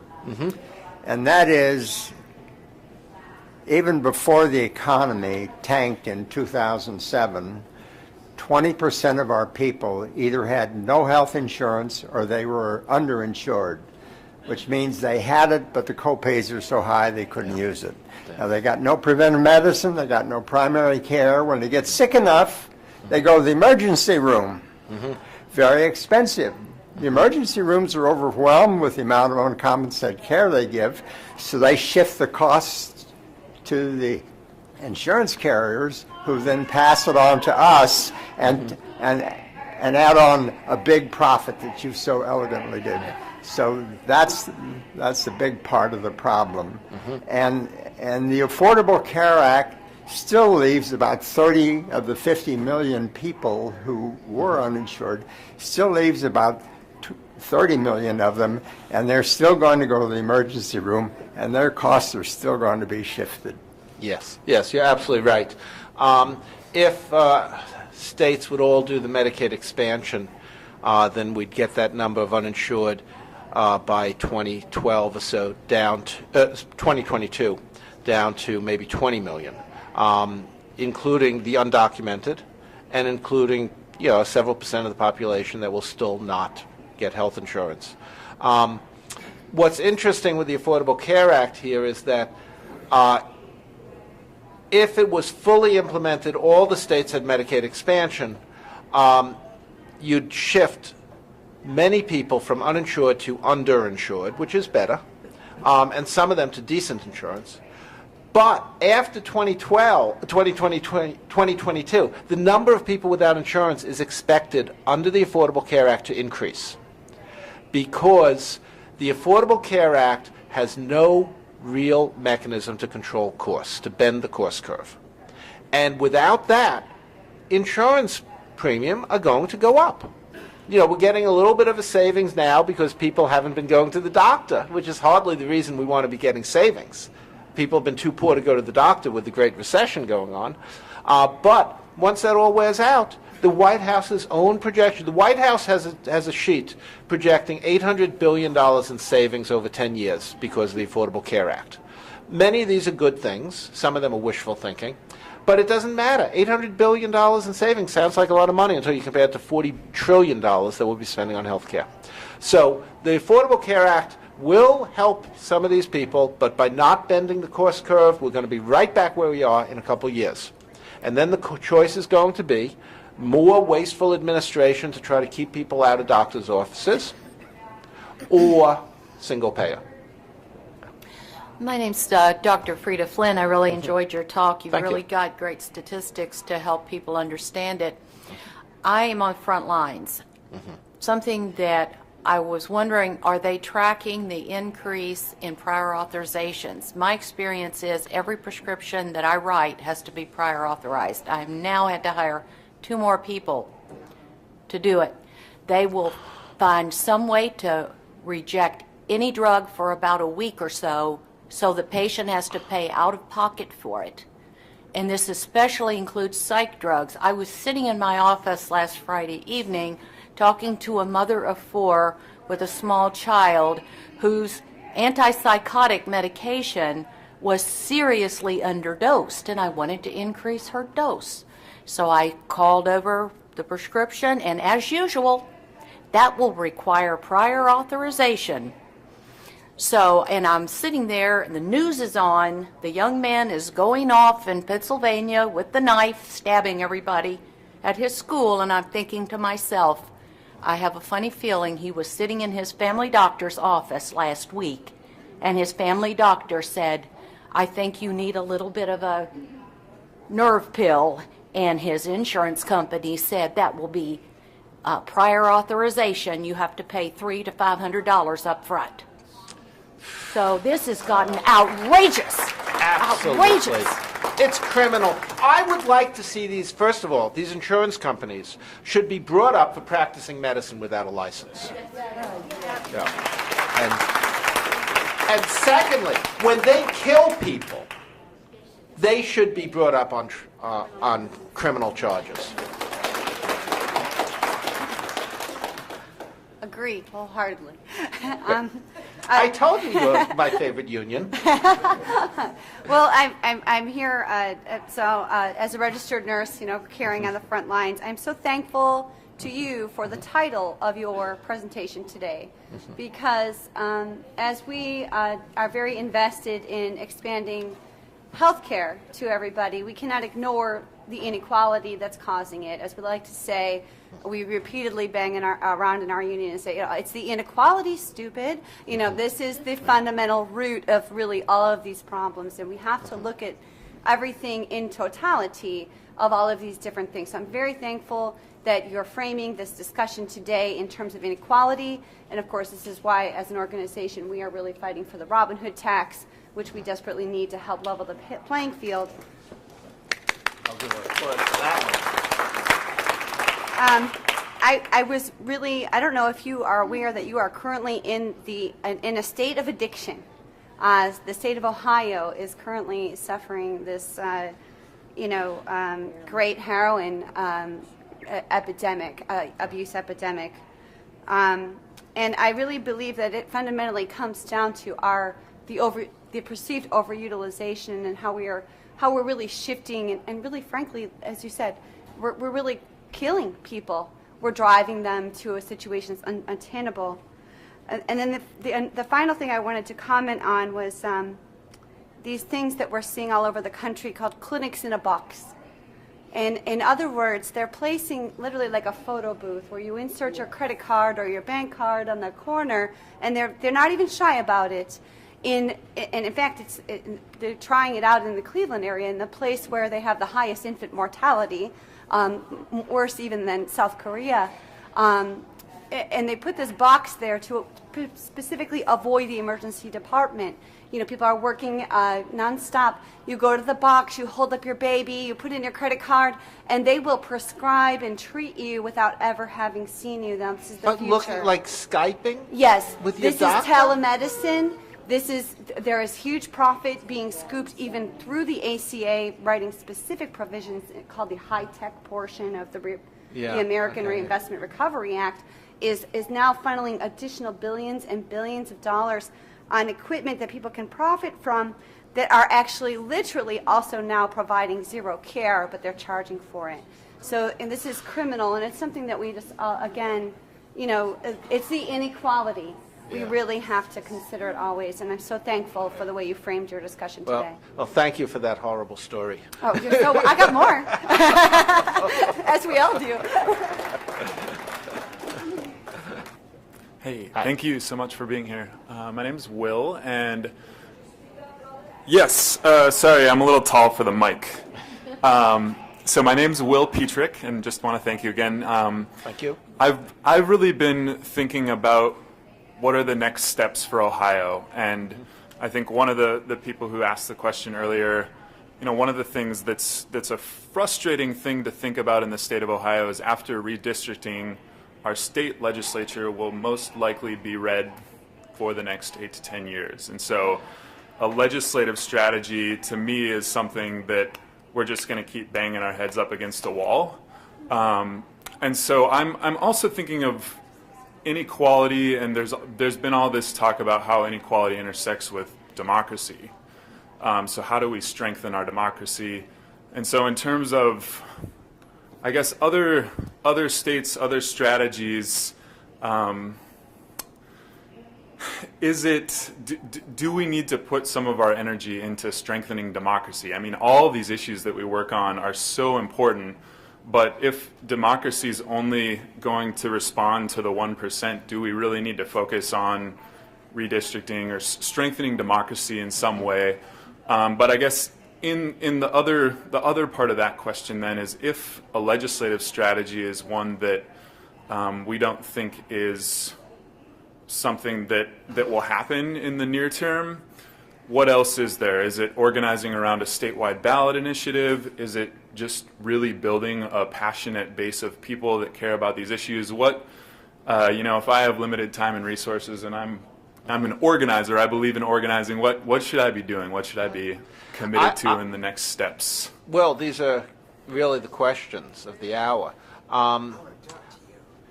It's certainly meaningful. In Massachusetts, we did a ballot initiative about 10 years ago. And 2 weeks before the election referendum, a ballot initiative on single payer, insurance companies dumped millions and millions of dollars on us. And we weren't prepared. And we lost narrowly. To be sure, we scared the powers that be enough that our then Governor Mitt Romney got together with the Democrats in the legislature and produced, Romney Care. So we did get something. But nowadays with Citizens United and McCutcheon and all this, and so I don't have any great answers. I believe that my first book was on the origins of the labor movement, and a later book was on the decline of the labor movement. And I've focused on moments of madness, as somebody called them. Most social progress happens in brief spells, like 1968, 1937, 1919, 1902, when the mine workers won in Ohio and elsewhere. And you get brief moments when the powers that be cave because they're scared of this popular movement surging up from below. Ultimately, that's it's going to take something like that. So organizing, whether it's to strengthen democracy or to build single-payer movement or to build unions, it's really all the same struggle. Just to empower people and get them active. And then when the moment strikes, we have to be there ready with a plan, with a program. It's not a very good answer, but, it's a real question. Yeah. My name is Bob Heidesek from Midland, Michigan. And I have an addition to what I was going to say, and that is the answer to the question. And that is, most Americans have no idea what this subject is. Within the last 2 or 3 years, I've been on national phone calls in which one person from Florida, one person from Georgia, one person from California, all over the country, they're saying they do contacts of Americans. They don't know what the subject is. So I devote my time toward educating Americans. The thing my input to you is about your use of the word stress and your comments about stress. That triggered in me a sharing to the group of the words peace of mind. I worked for 30 years for the Dow Chemical Company, and my international assignment, which I thought was going to be in Europe, I went across the border to Sarnia, Ontario. Wasn't very far, but had a chance to spend 4.5 years in Canada. And the peace of mind in my neighbors was incredible. Thank you. Thank you.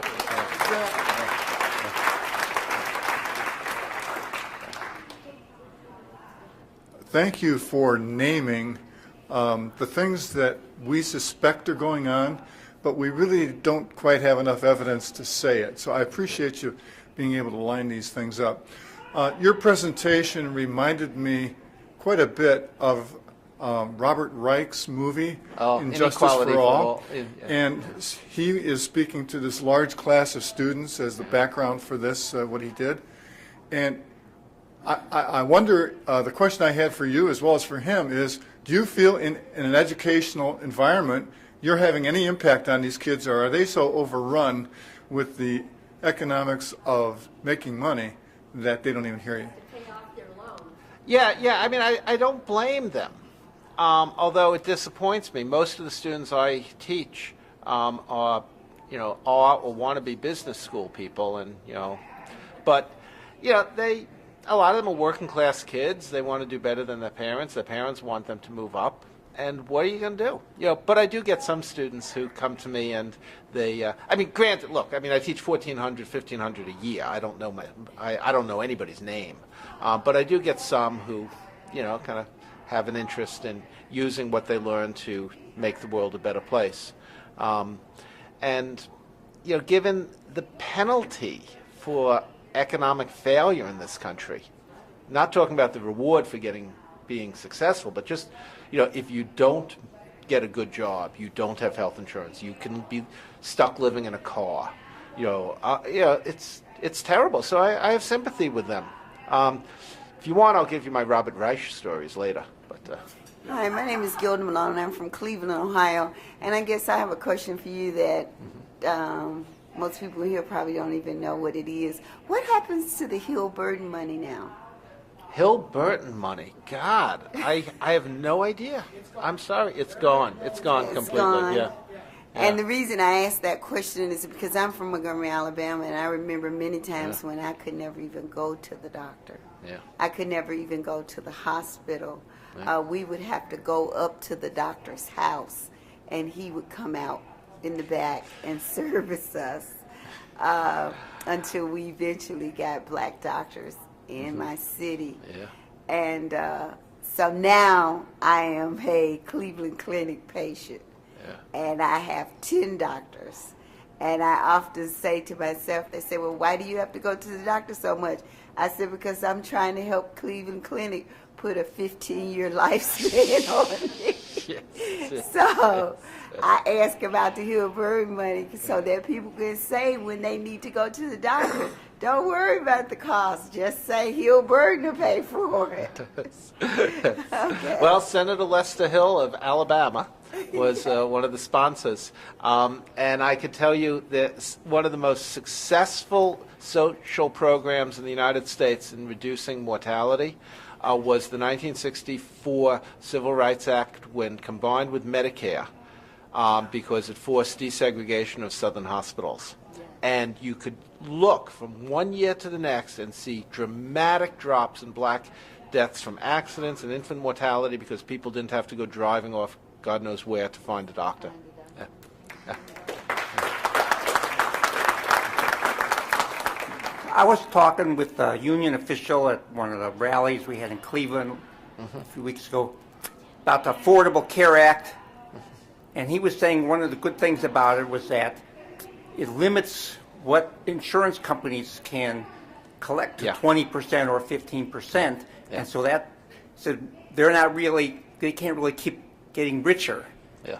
And I'm sure there's some way that they get around it. But what's the explanation that you would have about that? Oh, well, it's built into the Act, and it's in Massachusetts, where the medical loss ratio is over 90%. And the Affordable Care Act mandates that if they have a medical loss ratio of under 85% for large group plans, 80% for small, then they have to reimburse the money. And close to $1 billion was sent out in checks last year.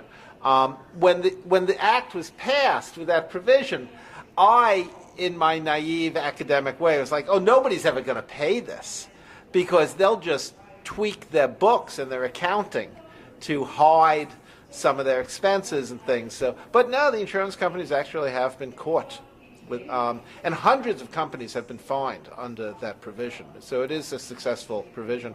But look, I mean, if we raise the medical loss ratios to 80% or 85%, that's still miles from the 98% in Medicare. So as with other things in the Affordable Care Act, it's a little step in the right direction, but it's still we still have to go. Just a really quick question. Yeah. So I was in Chicago a couple weeks ago at the National Summit of Students for a National Health Program, and it was a very exciting event. We picketed the headquarters of Blue Cross Blue Shield, Illinois, and we had an effigy of the CEO who made $19 million.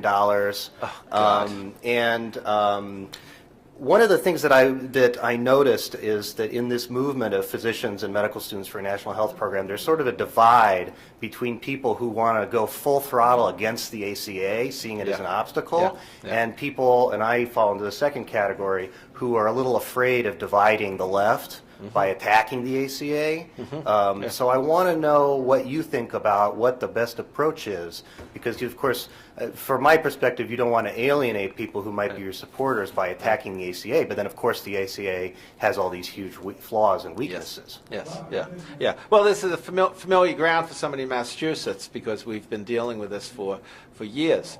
And I have a lot of short pieces published on the ACA. I think one of them is titled the Affordable Care Act, America's Last Bad Idea, which is a takeoff on a statement, probably apocryphal, attributed to Churchill, that Americans always do the right thing, but only after they've tried everything else. And I think that's kind of where the ACA is. There are things I like about the ACA. You cannot walk away from a program that will save as many as 50,000 people's lives next year. 20 million more people being insured means thousands of reduced mortality, even if the insurance isn't very good, it's this, that, whatever, but we know that even mediocre insurance is better. That said, the ACA also has a national commitment to universal coverage. It states that we're going to do these things to limit insurance overhead. It promises way more than it delivers, but that means that we can go and say, look, you've made this promise. When King was in Washington at the Lincoln Memorial, he said the marches in August 1963 were there to present a check due on the American creed. America had made these promises of equality, and now it's time to pay up. The Affordable Care Act is making that sort of promise to Americans. It will not work. 20 million plus will be uninsured, more over time. Costs will not be controlled, so we'll continue to have rising deductibles and copays, and most of the horrible practices of the insurance industry will be continuing. So in 5 years, when it's clear, when the Democrats, right now, you can't talk to Democratic politicians about this. They're hopeless. My senators are hopeless on this. That they send me these letters. We're supporting the ACA. Da da da. I was like, okay, but that's in 5 years, the bunker mentality will be over. The Republicans will have given up. We'll probably have Medicaid expansion in virtually all the states. And then we'll be in a position to actually, we're still going to have all the problems, but with the promise that the government will be fixing them. And that's when it's going to be our time, because there won't be any other bad ideas, except maybe those medical boxes. Oh my God. Maybe some of the states will have actually solved this, but not Massachusetts, New York, California, Hawaii. Right. There are all possibilities. Right. There's 50 possibilities out there. That's one of them. That's right. That's right. At least in some of the most blue states, we won't have the legislature to worry about. Well, I should let you go to lunch. Thank you so much for having me. No, don't go to lunch. Not yet. In your folders, there is a paper about hunger in Ohio. And on the back of that paper, on the front, there's some facts there. And the one I want to really stress with you is that one experience with hunger as a child can negatively impact health for 10 to 15 years. In Ohio, there were waivers that were available to excuse people from the work requirement for food stamps because of the high unemployment that still existed in Ohio. We're still above the national average. But Ohio officials only accepted that waiver for 16 counties, leaving 72 counties out of luck. And people had their food stamp allotments cut. On the back is a call to action. There are two bills, Senate Bill 262, sponsored by Charlita Taveras, that would require Ohio to accept the waivers from the USFD for all 88 counties.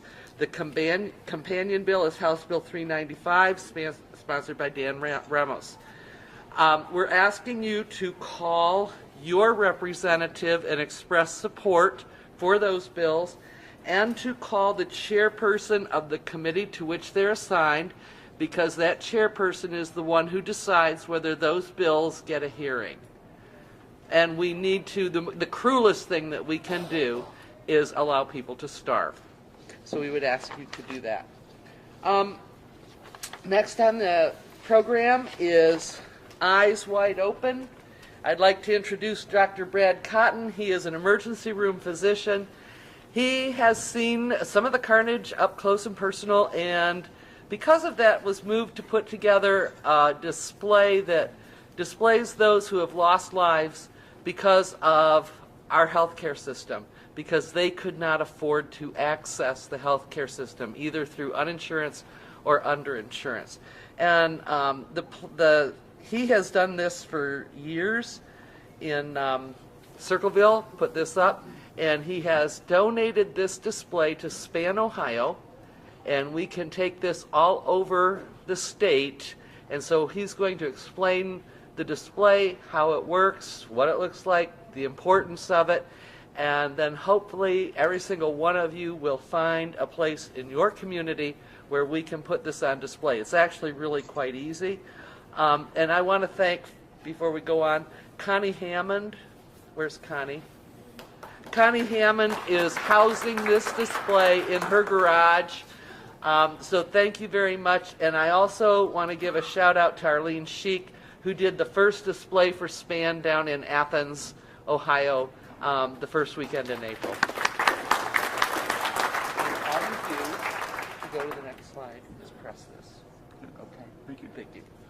You notice I required a little bit of emergent computer instruction there. My 16-year-old put this together for me because I don't do computers well. But also, as a speaker, I'm in the unenviable position where no one should ever want to be as a speaker, and that is between you and lunch. So we will certainly be very brief here.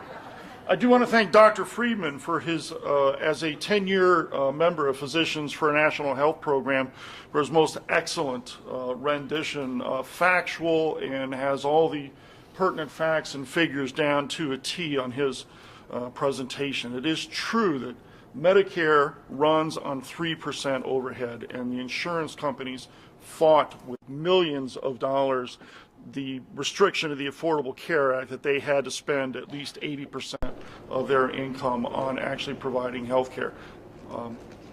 Also, from the audience for next door here, it sounded like somebody was on one of their phone calls to their insurance company. At least it sounded like that to me over there. But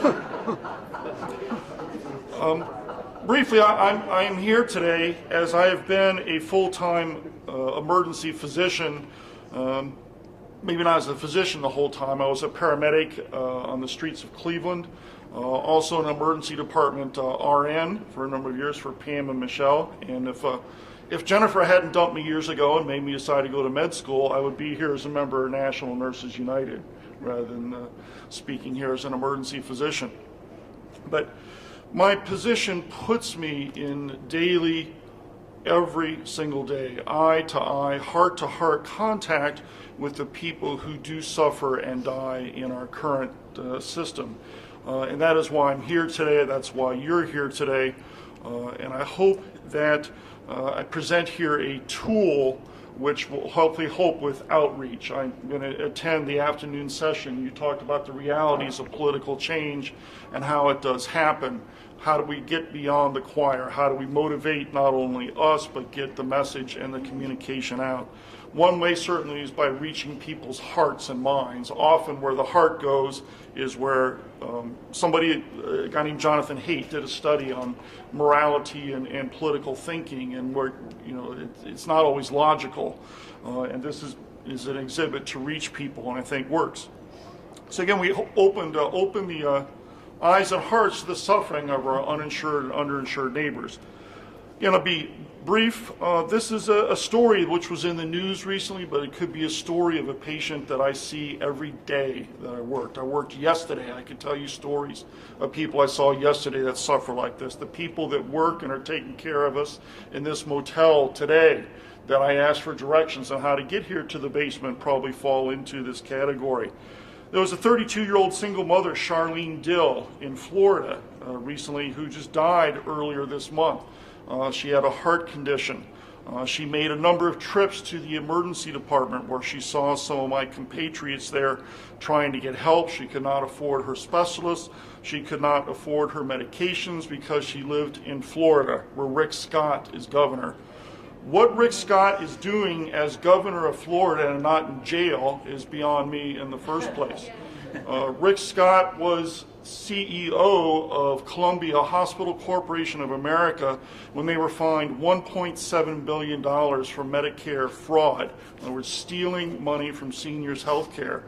And if corporations are people and can spend as much money as they want on elections, why is Rick Scott as a person then not in jail instead of in Florida, denying health care to Charlene Dill by refusing to expand Medicaid, and why he was not criminally prosecutable for that act, I don't know.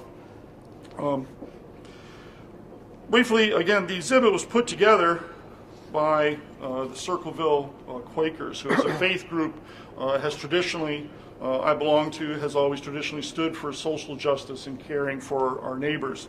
It was based, the idea, eyes wide open our eyes to the arts, to the suffering of those among us, on the exhibit that was put together about the Iraq War. These boots represent Ohio troops killed in Iraq. This is on the Circleville Courthouse steps. I remember having Iraq vets came up and visit us. This is a portion of where there were civilian shoes representing the Iraqi civilian deaths, and it was heart-rending to put the civilian shoes out as well as putting the combat boots out. We would have, in fact, Iraq vets came and visited our exhibit, and some of whom recognized the names on the boots that were there. I tell you the story about Charlene Dill and the patients I see every day as being in contact with these people and seeing them has the effect of like putting these shoes out. This is the same courthouse, if you can't tell, in Circleville, Ohio, with our eyes wide open healthcare adaptation out. The quote there, 1,650 Ohio deaths yearly, is pre-Affordable Care Act. Again, it's drawn from the American Journal of Public Health, September 2009. Did the research study that showed that there's probably 45 to 50,000 deaths a year, and that's deaths. That's not counting the suffering, people that are not getting care, they are skimping on their kids' medications, and so forth. But 45 to 50,000 deaths a year from lack of health insurance. That would come down proportionately to about 1,650 in Ohio.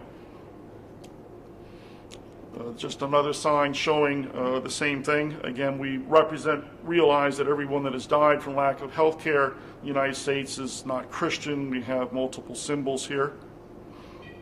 It's a little bit more of a photo showing the detail of the construction here. This is basically some 1 by 3 foot wooden rails with the crosses. It actually sets up and transports without that much difficulty.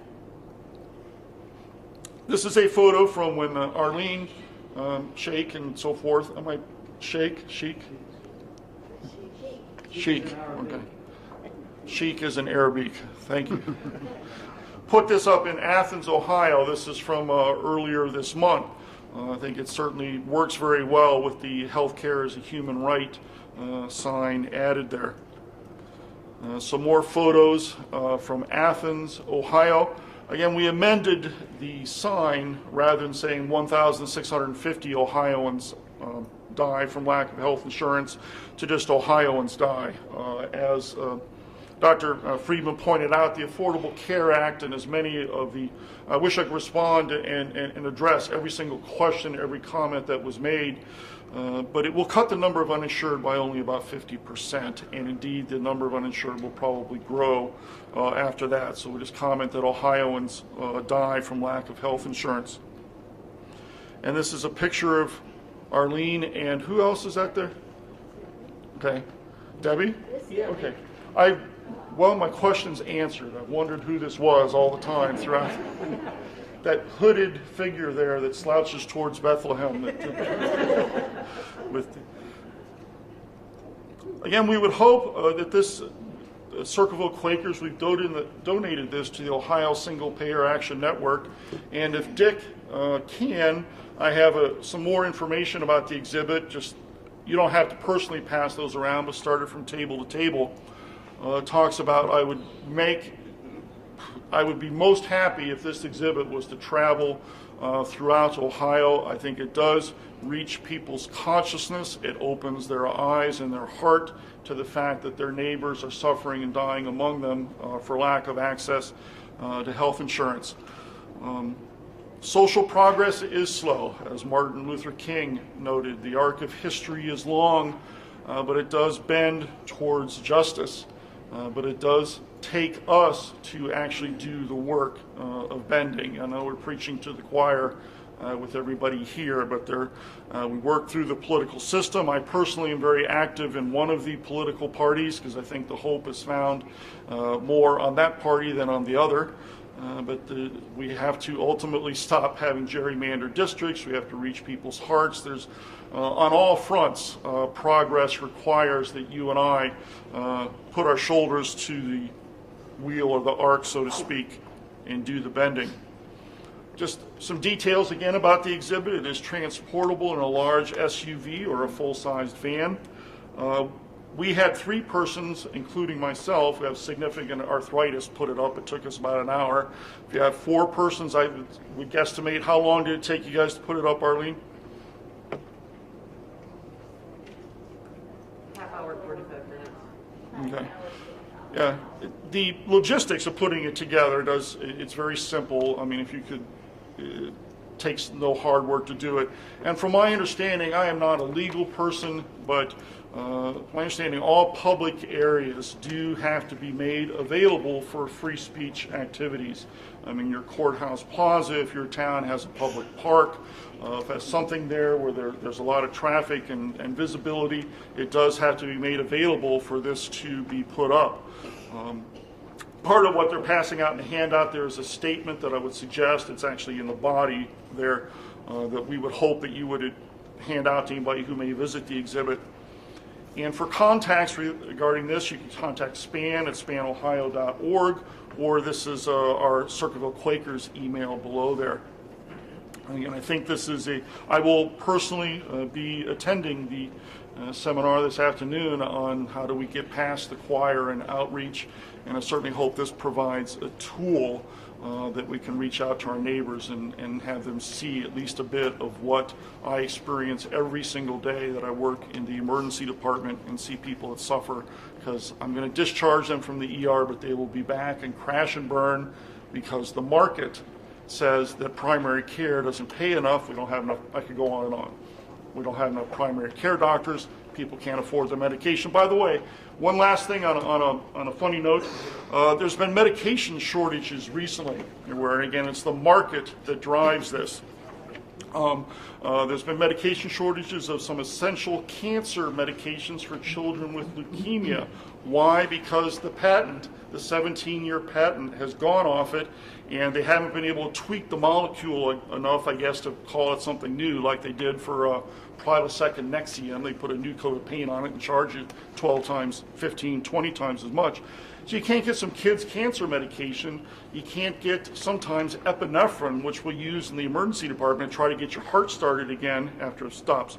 But market forces take care of everything. There is no shortage of Viagra, Levitra, Cialis, and all that kind of stuff out there, because the market does take care of people what they want to pay for and what they're willing to pay for. I want to thank you for your attention. Please, let's get the word out there.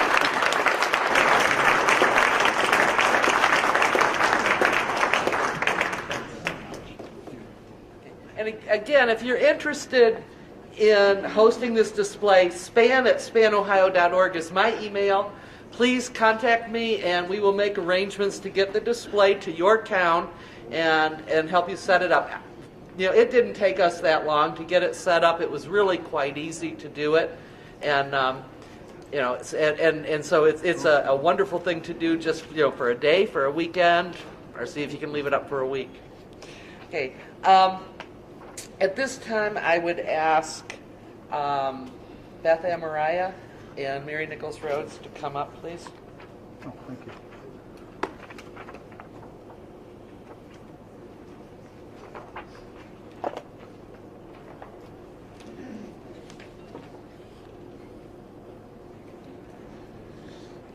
This is the presentation of the Bob Smitty Healthcare Justice Award. Beth Ann Mariah is Bob's wife, and she's going to tell you a little bit about Bob and the award. I am? Yeah. Well, I didn't know that. Bob passed away 3 years ago, and he spent the last 10 years of his life dedicated to working for universal health care. And it was because of SPAN that he felt like he had a community around him that supported him. And it made working on this much more exciting and possible and visible. He did write the legislation for the first, I'm not going to get the words right because I wasn't planning on this, for the petition. And he did it in our house. And he'd never written any legislation before, and I was very stunned by his ability to do that. But it was because he relied on people in this room. He would call people up on the phone and say, does this make sense to you? Will this work? And so at the end of his life, SPAN did give him an award, which is sitting here, for his efforts, and then established a award to be given each year in his name. One of the things that I have to say about Bob Smitty is he was one who never gave up no matter what the obstacle was. And I remember the last time that I saw Bob, it was at this conference several years ago, just a couple months before he died. And he was there with the twinkling eyes, and he came up to me and he gave me his latest iteration on a funding formula for single payer in Ohio, because he continued to work on that. He was not going to give anything up. I said, Bob, why are you giving this to me? And he says, because you'll understand it. And so, because at that point in time, I was not the state director. I was nobody. And I thought, why do I get this? But, I mean, that was a real responsibility that he put into my hands, too. But I really have to admire the fact that Bob never gave up. Bob always saw the positive, and he always saw an opportunity to educate when he met people, even the cranky ones that told us we were socialists and that we needed to get jobs. So. Okay, Mary?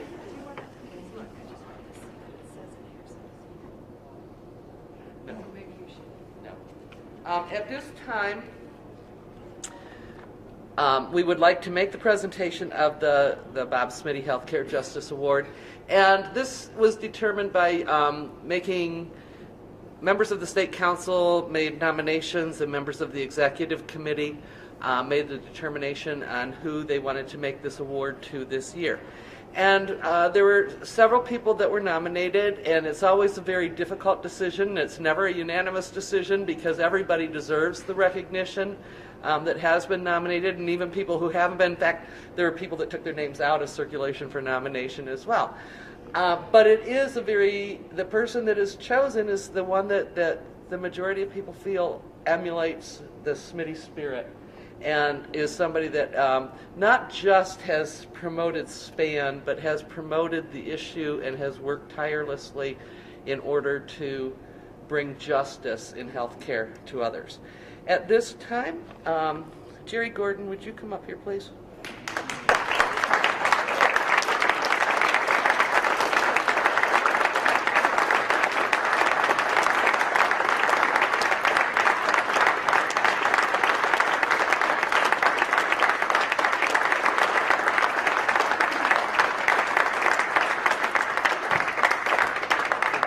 Jerry was one of the originators of SPAN, and many people say that without Jerry, there'd be no SPAN Ohio. And so Jerry, to you and Bonnie, because we know Bonnie worked alongside you just as hard, on the behalf of the members of SPAN Ohio, in honor of your countless hours of dedication and in grateful recognition for your advocacy and leadership for healthcare justice, we give you the 2014 Smitty Healthcare Justice Award.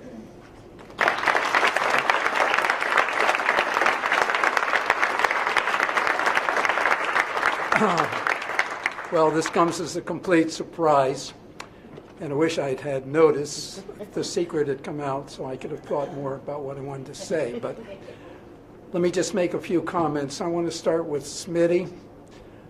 Smitty came, called me. I didn't know him. Said he had this idea of an initiative petition, and we'd have to collect signatures. But he said we could do it. There's no time limit. I was a bit skeptical. Came to Cleveland. We had lunch, and he convinced me. He persuaded me. And Beth talks about a base.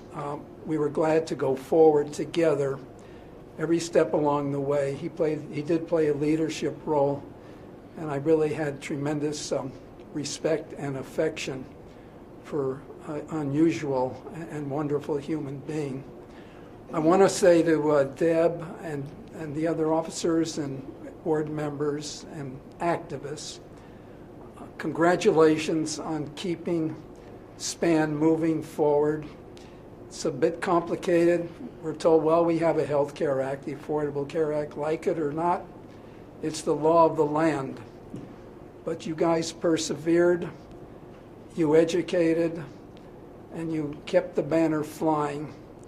And for that, the people of Ohio, and I'm with the labor movement, we were able to get the state AFL-CIO to be an endorser and many unions.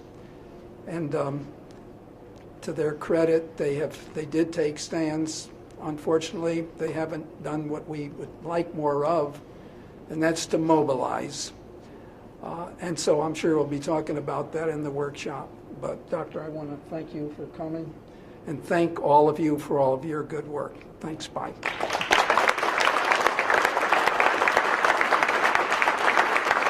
I want to thank my wife, Bonnie, who's not here, because I couldn't have functioned without her. She's been my inspiration for the last 45 years, and she'll be pleased with this. So thank you.